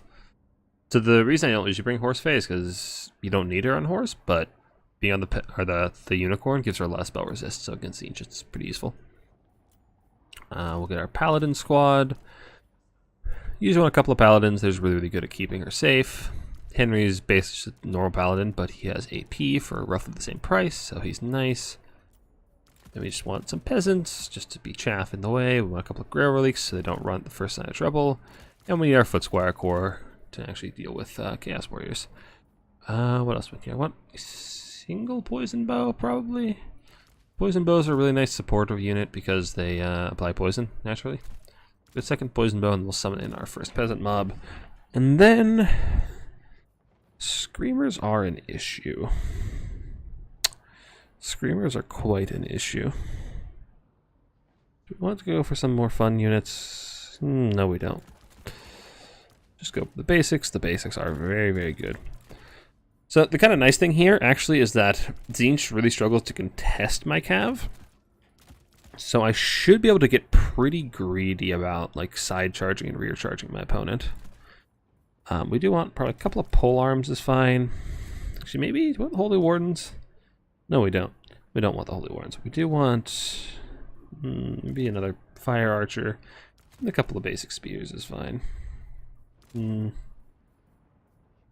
I'll make the spend work a little bit better. We do 2 of you, and then 2 of you.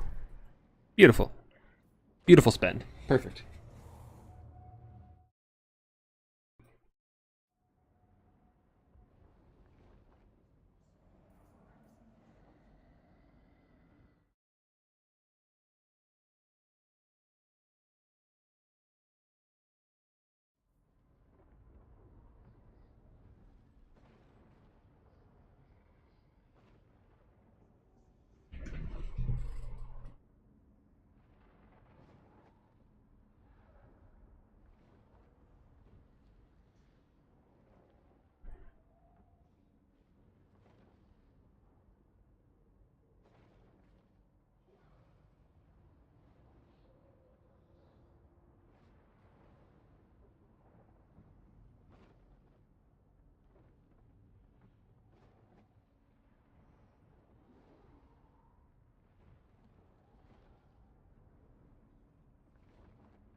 Alright, here we go.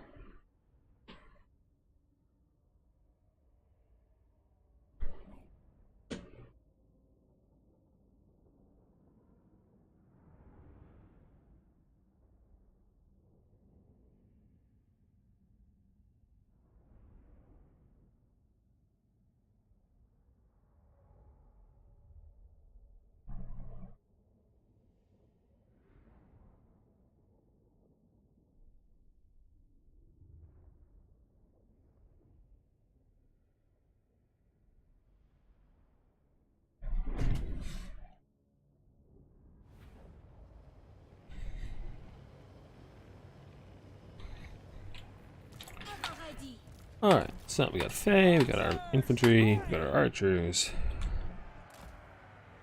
Subway infantry up front. Peasant mobs are really nice to just take charges from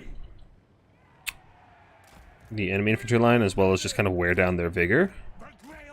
And then foot squires actually coming in are your actual infantry line.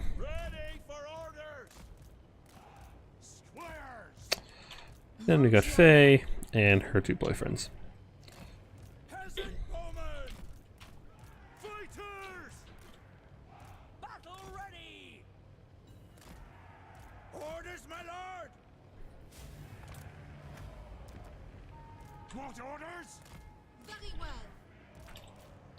What do we got? Screamers, Screamers, Exalted Bird of Change.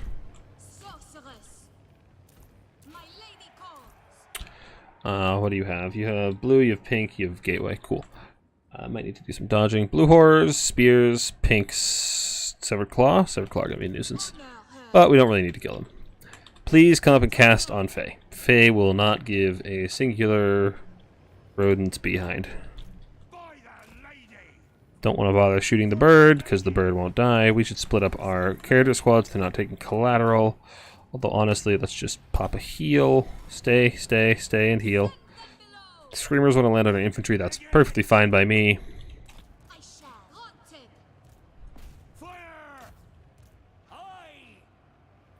Are they going to try to land on my archers?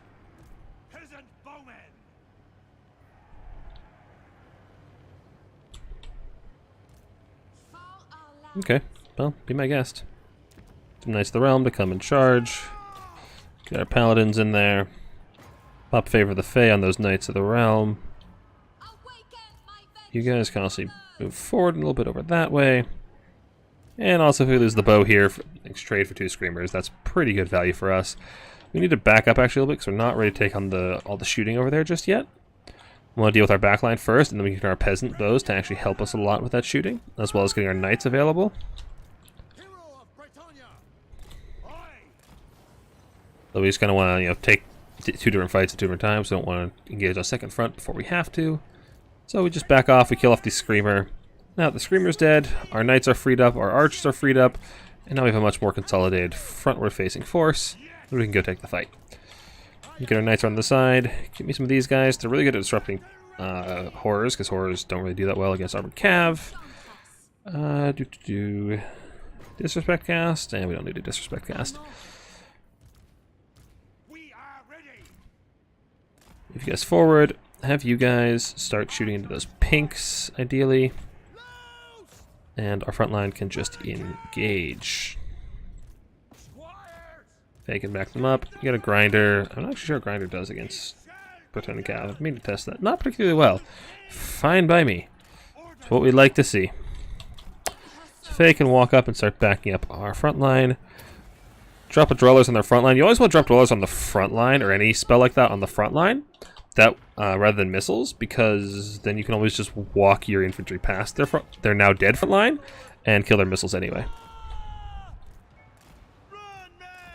Basically, there's just no point in casting the back line when you could just walk past their kill the front line, walk past it, and now they don't have a front line, and basically don't have a front line. So we can cap that objective. Actually, no, keep these guys close. We can send something else over there. We can send a cav unit next. Actually, we have a cav unit. Go up there, take that out, run down these spears, cap that objective. Go ahead and drop this here-ish. Hope and pray that it doesn't nuke our own stuff, because that's usually how I do things. It's usually how Comet treats me, is it just drops and deletes all of my own units. Instead, okay, horrors are dead, that's good. Back out, we don't really want our knights fighting the spawn. These knights can come in back here and deal with these guys. You guys doing fine, back off a little bit. Blob fight's kind of fine for us. We really want to fight around a Grail Relic anyway, so Faye needs to back off. She's kind of low. We don't really need her dying off. You guys stay over there and hide from that grinder. Grindy boy there is kind of scary. If this bird wants to fuck around, we can let him find out. We can send our paladins over there to help deal with him. Our knights need to keep kiting those spawn. Spawn are really scary. Severed Claw are actually doing really well against our foot squires, which is not something I wanted to hear. But that's that.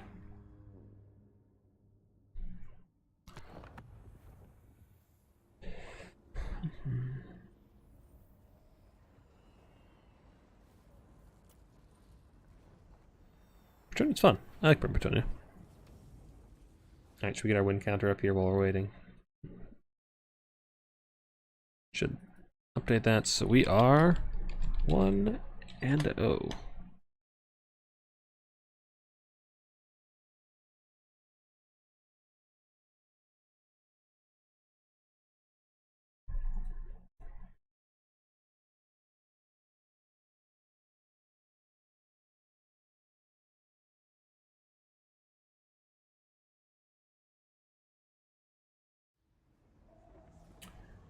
If we're struggling with Dom matches, we'll open up to land battles, see if we meet some opponents.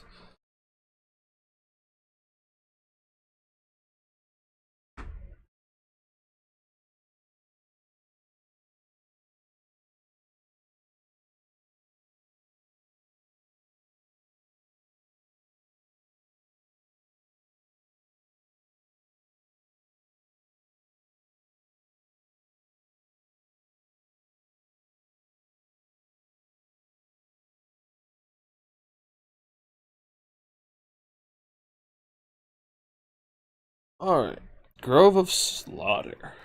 Well, on a map like this, let's play the Beastman.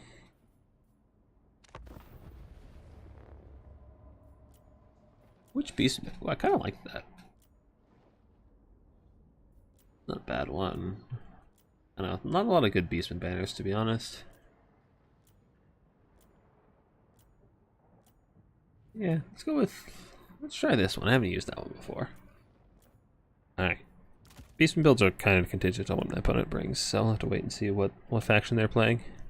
Bretonnia build that's kind of copy and paste for most matchups, so. Khorne. Well, they're me, but better. That's no good. Give me a Caster Lord, just a Great Bray Shaman of the Wild. We want Traderkin to damage Minos. Forbidden Rod is fine. Don't need anything else except a Chariot. Do we want Gobble Gorble? And if we want a Gorble, it'll help our Minos trade up into theirs with the Slaughterer's Call. What does this do? That only affects you. That only affects you. Don't care. We want Minos. Honestly, I feel like we just want Mino Grey Weapons. I don't even know if we want the Butchers. Mino Grey Weapons. Backed up by some Ungor Spear Herds. The shield's worth it. 8 melee defense is pretty good, I'll be honest, for 50 gold. And then back those up with some Raiders as well. We can summon in the Raiders. These are pretty good. Get a Terror Source. Get me, probably do want the Butchers at some point. As well as an anti-infantry Mino. Harpies don't really need Razor Gores. I don't know how they trade into Flesh Hounds. What's the MD on Flesh Hounds? It's pretty good, isn't it? 26. Razor Gores might trade alright into them. They're going to take a lot of damage, though, so not so sure. We do want a couple of Centigores. But I feel like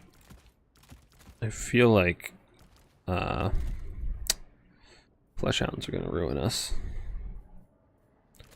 A couple of piggies. Actually, we don't want Gore Herds with shields. We want these Gore Herds probably. This leaves us with just enough for our last Raider. Perfect. This matchup might be pretty tough, honestly. Khorne is kind of just Beastman but better, minus Traderkin. So we're kind of banking on Traderkin to really really carry us. That and the Raiders. The Raiders are okay too. But for the most part, Khorne just does what we do better. So we really want to force a pretty tight blob fight. We kind of just want to have one fight at a time with as many of our opponent's resources in it as possible, so we can hit big Traderkins. That's really our game plan here.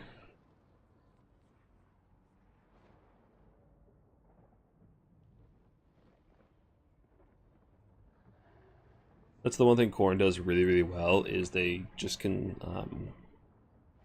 what's the word? They can consolidate their forces. They can really stack their power with just Minos or Spawn layered on top of their pretty already good infantry. So they can just really concentrate their forces, and we can punish that with Traderkin very, very effectively. But we're kind of banking pretty heavily on it to do that.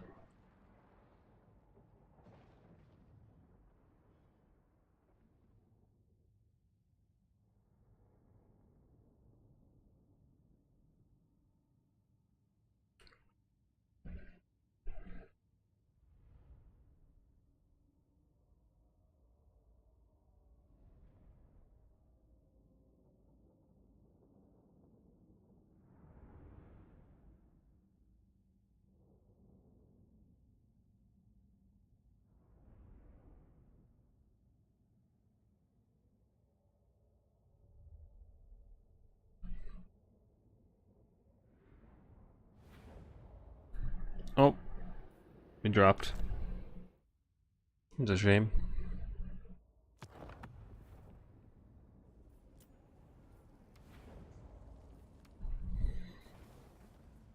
A lot of network problems today. Kind of annoying.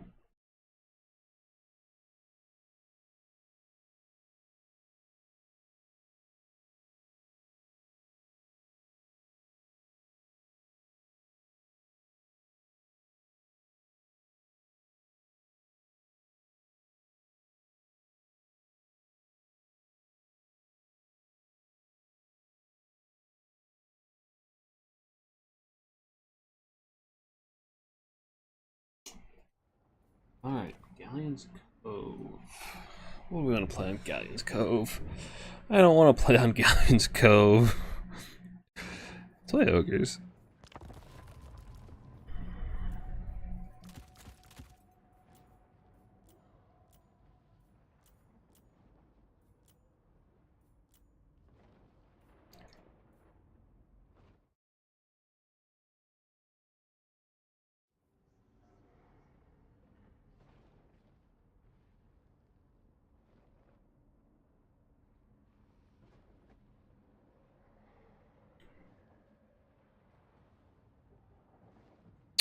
Nurgle. I don't know what caster I want yet, but I do know that I want lead belchers. Lots and lots of lead belchers. Oh, Wilson's. Actually, let's take the Maw. The Maw is fun. So what's the biggest? Actually, maybe take a fight. Nah, Chaos Warriors. Actually, the Maw's not AP, is it? Darn. Yeah, it's fun though. We'll take it. Lead Belcher will also do a really good job clearing infantry.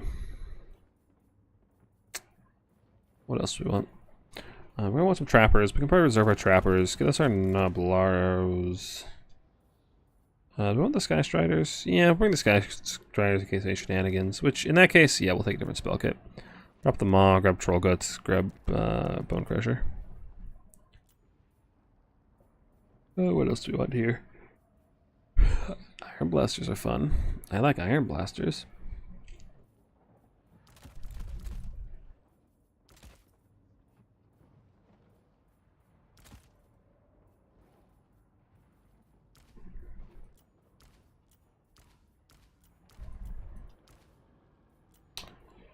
Sure, why not? Reinforcements. Trappers. Some more Ogre Bowls, a couple of Saber Tusks, and more Ogre Bowls to round us out. Bring a couple of Iron Guts. Maybe want something anti-large. Do you want it? How much anti-large does Nurgle actually... How much large does Nurgle actually have that we're scared of? Not a ton. A lot of what we're scared of is their infantry. That said, they could have some really big, disgusting blobs on certain points, and that could be hard to remove. So we'll bring some man-eaters, sure, and our last trapper. And good to go.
Alright, here we go.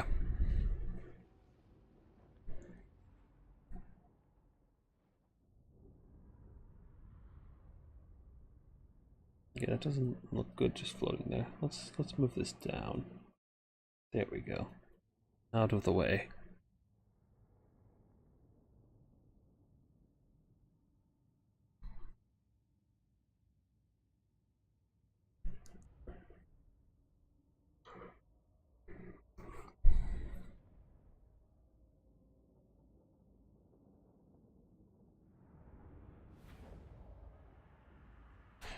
Alright.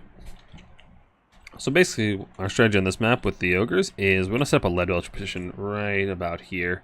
It's very, very difficult to assault because there's only 2 routes in, and they're very narrow, one of which is uphill from the center. So it's a very, very strong position. I can shoot down into the low ground, and Ogres tend to just, I tend to be able to hold the high ground pretty quickly just because I can roll out faster because all my troops are faster, and it's pretty easy to just hold this with trappers as well.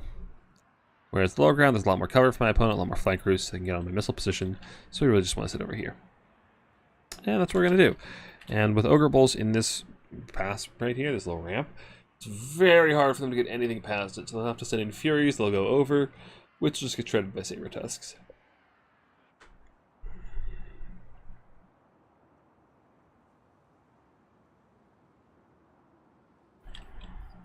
Master Supreme, bring us meat, fresh meat. The worst part about this map is the ceiling. It is so low, I can't take my camera any higher. It makes me sad. I want my camera to be in space. Why would I want my camera in the game? Right, guys? Why would you want the camera to be inside the room? This guy gets 7 units, which is some big things, most likely. Which means we were probably very right to bring this guy Striders. What do you got? Kugath, Marauders. Where's the rest of your money? I can see 5 of your 6 units, and that's only about half your funds. I am screwed.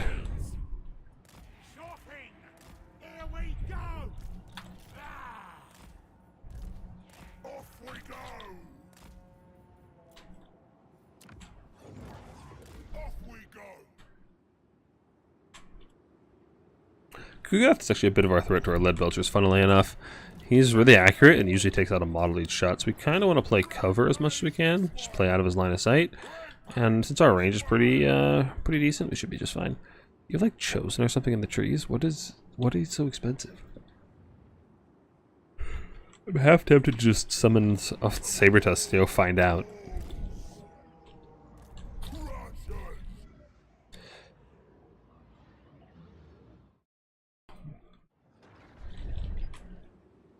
Nurglings and Marauders.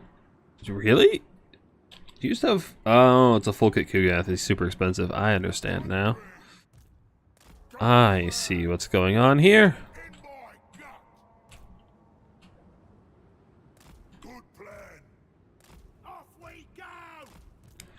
I'm so used to Kugath being around, like...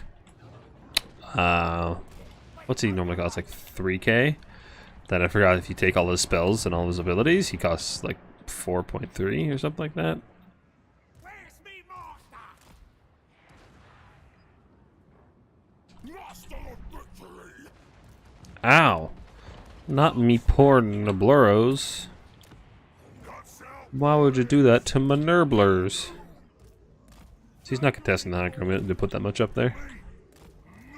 Trappers can come up and start getting some damage down. These guys can move up a little bit. But honestly, these guys are taking a lot of damage for free.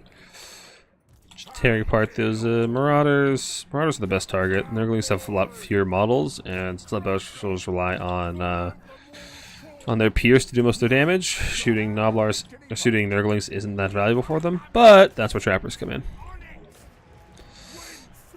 But like, look at the damage down the line of those Marauders. Look at all the accuracy, by the way. I seek ingredients.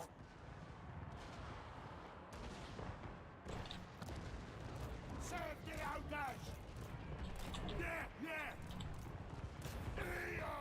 Yeah. Look at all that sweet, sweet DACA.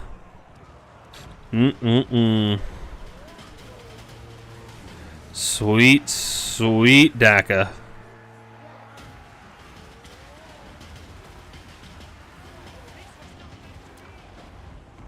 When do we eat? Let's go, Noblar! For more calls. Alright, Coo Daddy. Where's the master? Swarm together. Run from the Blight Boil. Run!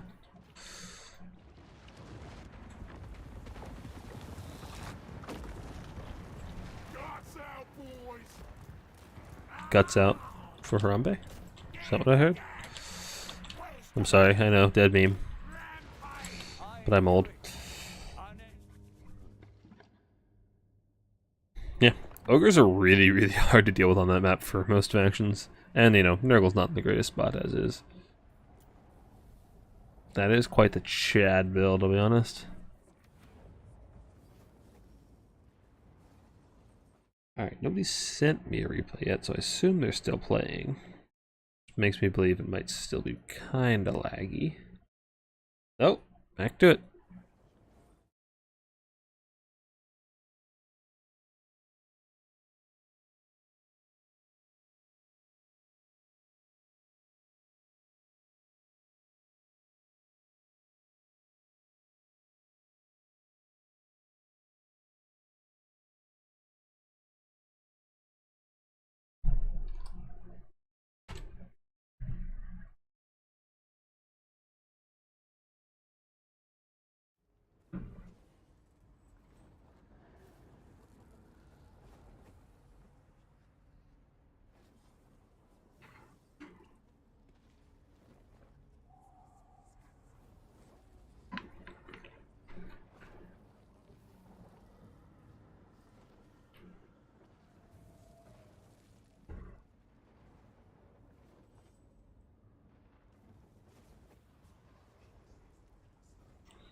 Alright, so we played Ogres, we played Bretonnia. What comes next? Yeah, it depends on the map, I guess, but we'll play some Elves. Maybe some Khorne. I haven't seen a lot of Khorne today, we don't need more Khorne.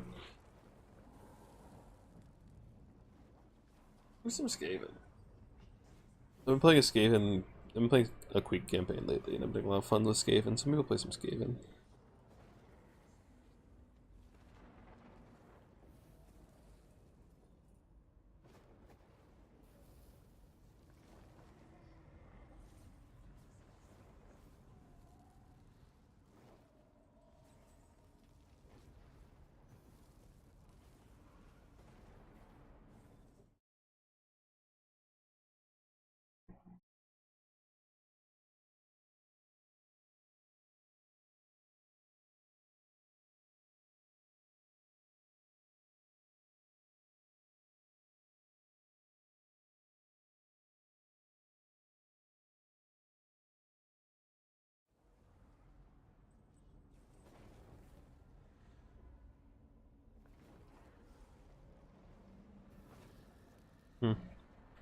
You know what, let's try queuing for both. See if we can get a game. Doesn't seem like a whole lot of people are on at the moment, unfortunately, for me.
Oh.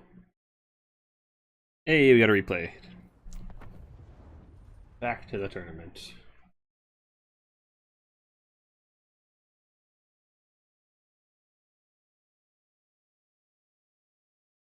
Oh wait, this is the game 1 replay. Is there a game 2 replay following this? Or did they just finish the Khorne mirror?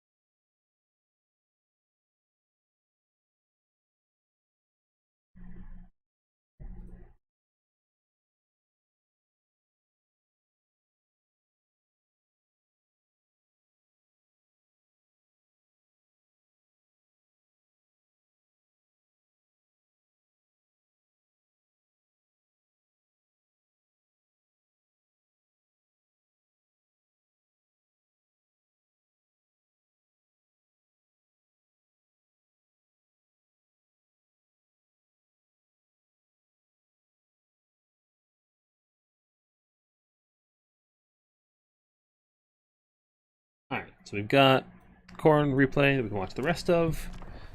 And then we've got game 2. Take a look at.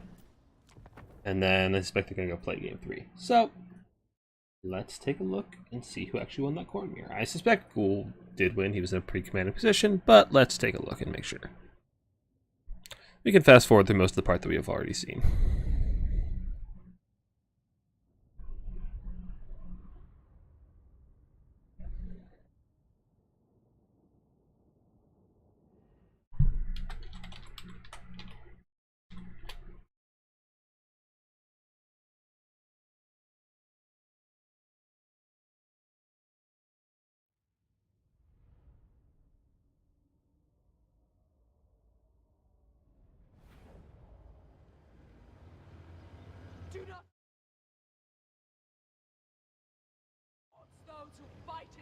So, yep, we saw most of this. Posturing was good. Crave got a pretty nice initial position. Did a good job just delaying the engagement until he's ready to take it. But then he got kind of the worst end of the stick in the actual engagement proper. We are posturing and poking. Doo-da, doo-da. Posturing and poking. Doo-da, doo-da. Sorry. Yeah. Crave gets the side objective caps. That eventually forces Crave to try and get the center, get some nice picks on these skirmish cav, get some good damage down. And then, yeah, there's a little blob fight with the Valkyzuls caught, and that's where everything really starts, you know, hitting the fan. Get some good damage on the Minotaurs. Bloodbeard really does a nice punish. And then eventually here, yeah, the Bloodlighters get summoned, the Hellforge Host gets summoned, and that's the go button for Crave. And the fight really starts to break out in earnest.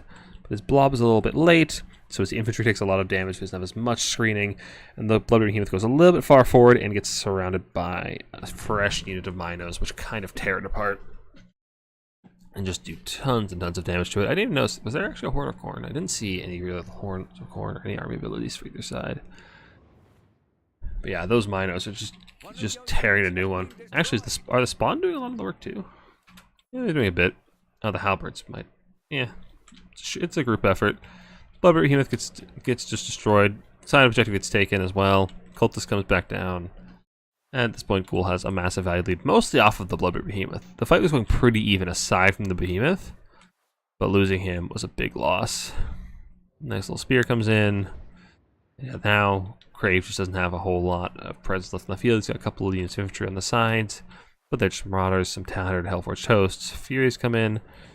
Bit of an odd summon, to be honest. They're not going to do a whole lot of Valkia and just bog her down. You really need infantry on the ground at this point. You really need something to actually come and rest these points back. Ghoul does a good job using mobility to take out those Marauders. Just cycling the rear charges. Yeah, gets these guys on the other side. And this is about where we disconnected, about 9 minutes in. So, yeah, we can keep fast forwarding a little bit, trying to get up to catch up. Looks like Ghoul does manage to catch Crave's Valky out with some that cultist support. And does manage to get the 3 cap. The Bloodletter Summon does come in the halberds, just like I was saying it would need to. Yep, get some really good damage there. Supports the Minos, who are free to just go cycle charge. Crave's Valky gets routed off and is going to be chased off the map. And okay, that's all there was to it. Okay, cool. So Ghoul did in fact go up 1-0 as I expected.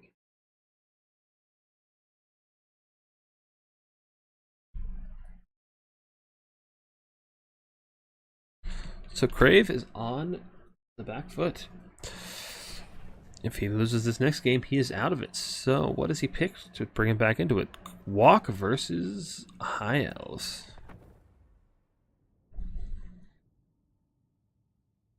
Panicked for a moment because I didn't have a blocker up, and then I remembered that it's a replay, so who cares?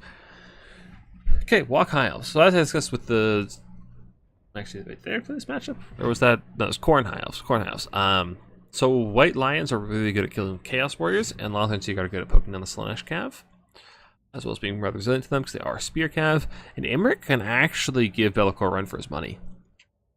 Be'lakor's innate healing kind of makes him edges him out a little bit, as well as his dueling abilities. But Imric, if he's opportunistic and gets some nice charges, he can really punish Be'lakor. So it's a little bit of back and forth. As well as his breath attacks can do some really, really nice damage. Heralds of the Wind can also do some nice damage on poking on Be'lakor. They're not going to do a whole lot shooting at the Armored Chaos Warriors. I'd prefer to see most of their ammo spent on the Be'lakor. And we do have... Actually, let's take a closer look at the builds, yeah. So Imric, Dragonhorn, Lord of Dragons, no Starlances. Heralds of the Wind, Lothar and Seaguard, White Lion, Life Mage with Dwellers and Earthblood, as well as the WOM items, and that's it. Pretty solid all-around high elf build. For Walk, we have the Dark Master himself, Wisp in the Dark, Lord Torment, Blade of Shadow. Oh, this is a roided out Be'lakor. He's got his entire kit. Yeah, he's a tough customer. He could definitely beat Imric if he cycles his abilities correctly, so Imric needs to be a little bit cautious about how he approaches that fight. You got Chaos Warrior Great Weapons, Chaos Warriors, and the Soul of Damnation. So I love Skull Cannons. I've been trying them out quite a bit, and they are just so random whether or not they decide to hit. Because sometimes they'll just nail a high elf infantry unit and just take it out like a third of its health off in one shot. Sometimes it'll nail it dead on and do no damage. Like, they're just so inconsistent. And it's so frustrating. So if they can hit their shots, they'll be an absolute terror. And that little homing effects, they can do some good damage. Like, that's not a bad shot. That did, 100 value. 100 value, jeez. A lot of value. Are these guys that expensive, really? I guess they're like 800. But, yeah. We'll have to hope that RNG blesses this Hell Cannon today and gets us some good shots. Otherwise, it could be a pretty big liability for Ghoul Baby. Actually, this is Crave on High Elves. Crave has his back against the wall and pulled out the High Elves. Okay, there's another good shot. Okay, we're 2 for 2. You're restoring some of my faith. Good on you. Come on. Can we go 3 for 3? They're a little spread out, so they won't take a whole lot of damage. Oh! Nope. Not much damage. React fire cans and overshoot the targets very often? Yeah. A little bit. Skull cannons include... Skull cannons just can't hit a damn thing. Skull cannons are so bad, dude. They cannot hit anything. Heralds of the Wind just firing into Silver Shield. Oh no, those are Marauders. Okay, they'll take some decent damage, but because these guys don't do a whole lot of damage, and just because they don't have very much damage output and not a ton of ammo, they want to make sure they're really choosy with their targets. Oh, looks like we got the fight. Buff? Did I hear buffs being popped? No, I didn't. What is this? They're fighting! I promise you. Okay, we got the Lord of Dragons and Shadow Shroud popped. Did we get the Dark Master? Okay, no, good. So what Cool Baby is doing here is he's cycling these two abilities to just keep Emmerich from doing a whole lot of damage. First, he popped the Ward Save to blunt his charge, and then he popped the minus 40 melee attack to make sure he's just not doing as much damage in a sustained fight. Be'lakor can trade pretty well into Emmerich. Do we have some Cav coming into support? No, just some Hellstriders, not some Skirmish Cav. Be'lakor actually seems to be taking the worst end of this, but only slightly. Is that the Dragonhorn I hear? Yep, Dragonhorn's popped, so Emmerich has Dark Master and still 58 melee attack.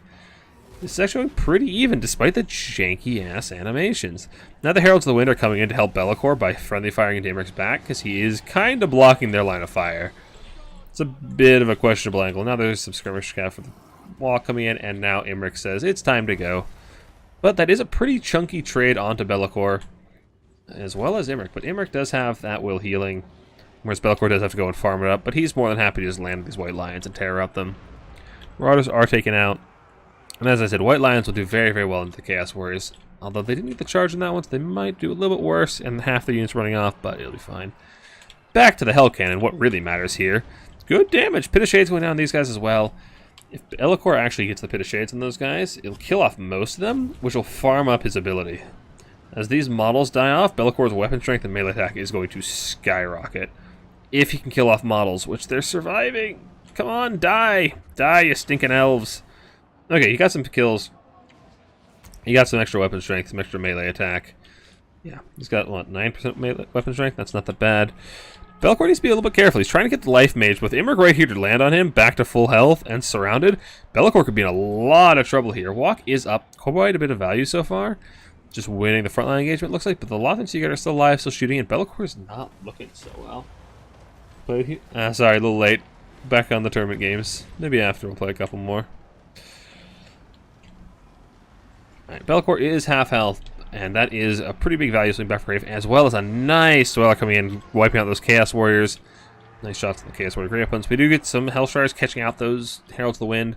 Side objectives have been captured as well. Single silver on Objective 3, as well as a single Chaos Warrior on Objective 1. But we do have the Purebane Company coming for Objective 1. They will absolutely dumpster those Chaos Warriors, barring that Hell Cannon support doing good work. And how much? 100 kills? Okay.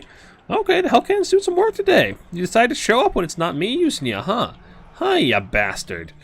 You finally will perform when it's not me trying to use you. Alright, Emmerich has his Breath Attack still, yeah? Yeah, I'd love to see a Breath Attack come in just on some of these Chaos Warriors trying to remove them to the point. Because the High Elves can actually get this point. They've been in a pretty good spot. That's a nasty Pit of Shades. Ooh, can't catch the White Lions in time. Nice Breath Attack coming against the Chaos Warriors and the Camp. Yeah, there's that Pit of Shades. Can Be'lakor get some more kills? Get some more dead Elgi? There we go. Farm up that weapon strength. Just every time he casts a Pit of Shades, his ability to duel Emmerich just goes up and up and up. But these Chaos Warriors are just so tanky and hard for the High Elves to remove. Really, they're just relying on these White Lions, the Breath Attacks, and the Dwellers. The Archers do very, very little damage to these Shielded Warriors. They do have the Great Warriors, though, which are a good target. They should be focused. And Be'lakor is in a lot of trouble, honestly. He's down to below half health. And the thing is, if he lands to try and heal off of these White Lions and tear out them, Emmerich's not going to be okay with that. He's going to make sure that doesn't happen. And he's really got Be'lakor on the back foot. On the far side, we do have the Purebane are doing quite well in the Chaos Warriors. We do have some Trolls coming in, and they will absolutely destroy the Purebane Company. Heavy AP hitters coming in to just tear them apart. On the other far side, we have some Hellstriders, and looks like some more Chaos Warriors and more Hellstriders going to just back up objective number 3 and just try to put Crave onto as much of a timer as possible. Because Be'lakor is very heavily being dealt with. The center objective is actually going over to the Elves slowly but surely. The Chaos Warriors are slowly being chipped down, worn down by the Archers and the Breath Attacks and the Dwellers. And Be'lakor is looking worse for wear. If Be'lakor gets killed, this guy should be pretty bad. Fireborn are on the field, which are a really, really nice, heavy, anti-large cav option. They'll absolutely dominate Hellstriders in the field. And honestly, I wouldn't mind seeing them try to go and deal with that Hell Cannon. A little bit risky, because Hellstriders can be summoned on top of them, but I think you really love to get that Hell Cannon offline, since it is absolutely doing work. Emmerich is just chasing Be'lakor and doing a pretty good job keeping him at bay, but honestly, like every time you're free, you should just go going for Breath Attacks or trying to recharge, but And it does leave you a little bit vulnerable. And there's a nice breath attack coming in. Does some good damage. Not a bad breath attack. The far side, yeah. Walk is going to be taking that objective before too terribly long. We have some Hellstrikes coming in the back. Fireward Shark charging the Chaos Warriors. And Imric is doing a number on Be'lakor. How much value does Imric already have? Already up 2,400. Be'lakor is sitting with a measly 2.1. Okay, not that bad. Do we get a nice Hell Cannon shot? Okay. Okay, Hell Cannon. I see how it is. When it's not me using a Hell Cannon, it does perfectly well. And Imric is absolutely terrorizing Be'lakor, though. And these Fireborn are a problem for the Walk as well.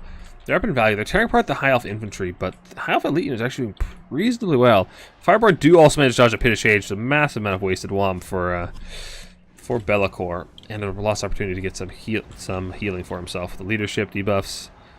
Nice charge from the Fireborn, doing some good damage on those Marauders. I honestly would love to see them turn around and start charging these Hellstriders, but you have some Silver Helms catching them off.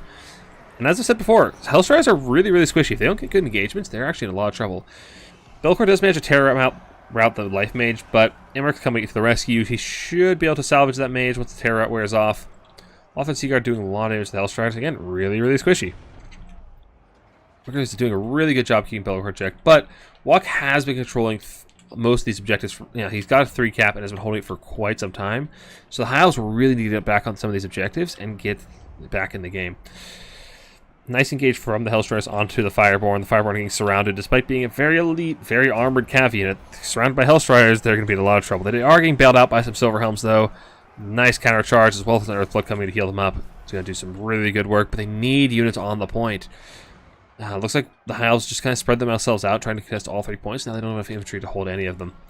Silver and Guard should be able to hold that objective number 3, for a while, but with Be'lakor coming over, that may change very rapidly.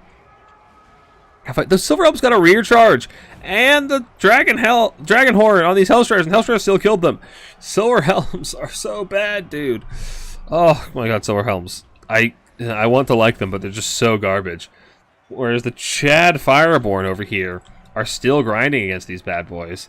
Now they're getting their asses kicked, but they're still alive at least. Looks like the Hellcan got desummoned. I think it just ran out of ammo. This is looking pretty dire for Crave all of a sudden.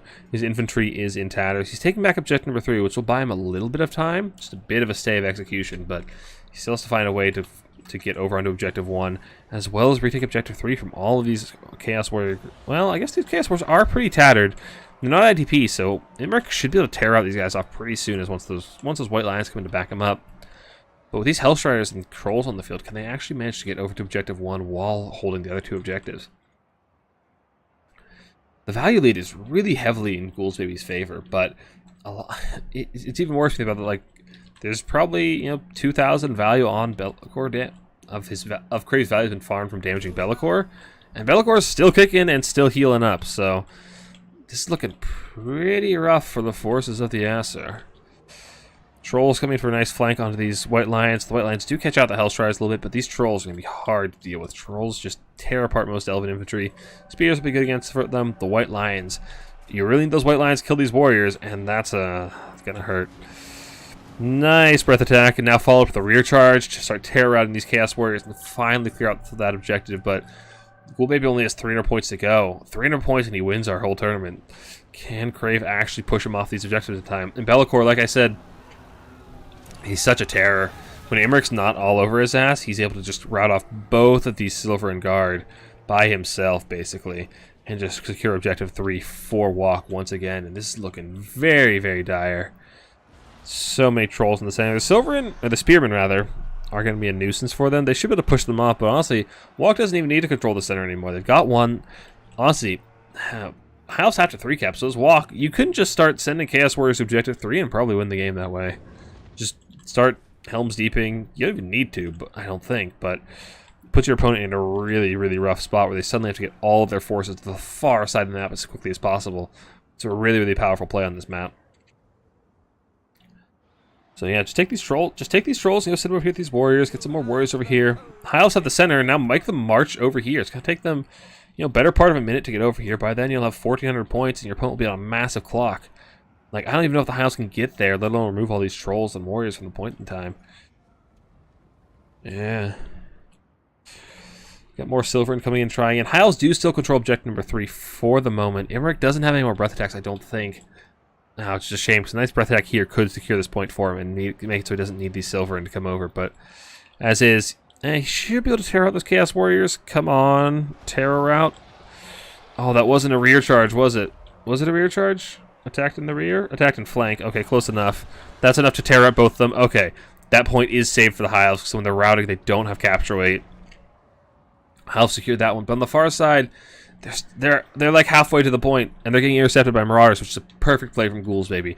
Just slow them down. The High Elves are fighting the clock at this point. The more you can hinder their movement, the more you can slow them down, make them fight you off the objectives, the better it is for you.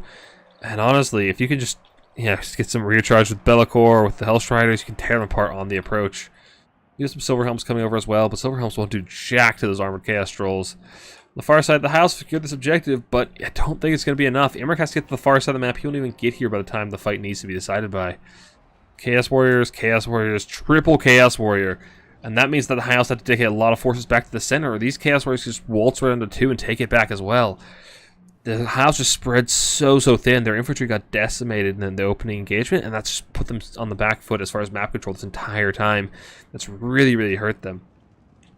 Like, it feels like they're in a good position, like they have a bigger army for the most part at this point, but they just don't have position on the map. They're so far behind in objective tickets. Losing all 3 objectives early hurt them so much.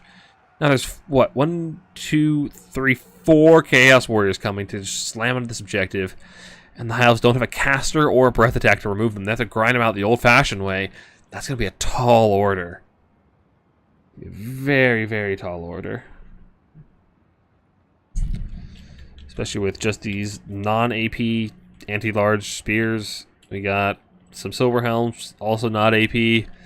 Pure Main Company coming back, but they do have the Armor Center, which could be pretty clutch, but they're not going to get here very soon.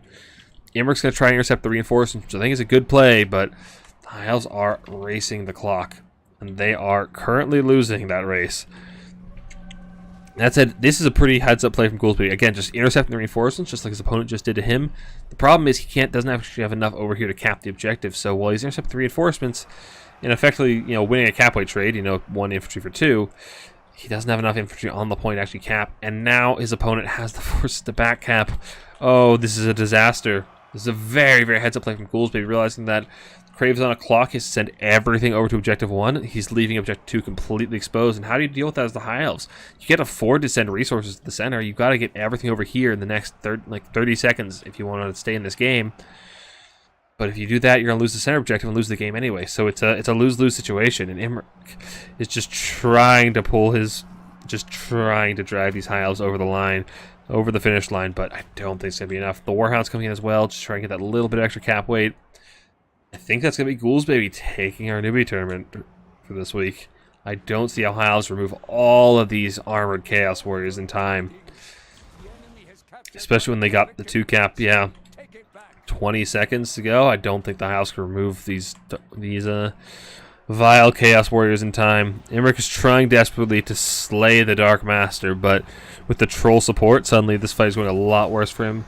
Especially since Be'lakor's Blade of Shadow is now charged up to 35%, 224 weapon strength, and 84 melee attack, and that will be the game and our tournament going to Ghoul Baby.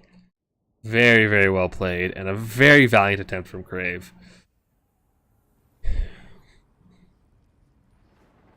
Look at the value on Imric. Imric tried so hard. He fought so hard for his boys, but honestly, a lot of that value was on Be'lakor, and Be'lakor never died, so that value didn't actually have a whole lot of impact on the battlefield, unfortunately. Whereas Be'lakor got 4,000 value, just Pit of Shades, Terror Routes, such an absolute menace. And this freaking Hell Cannon, these things never work when I use them. My clanmates make fun of me every time I use these things, because they just miss and miss and miss. When somebody else uses them, it just nails every shot, and I'm not upset. You are. Anyway. Yeah, White Lions did alright, but... Whoa, jeez. I guess they got resummoned, but still. A lot of value. And Silver Helms. Silver Helms have always disappointed me. They seem like such a good unit, but they just never perform. GG's Crave. That was a valiant attempt.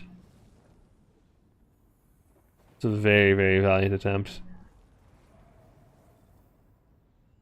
These values here. Yeah. Ghouls Baby takes our tournament. with a resounding 2-0. Well played to our players. Thanks to everybody who came out and played and watched. Appreciate you all.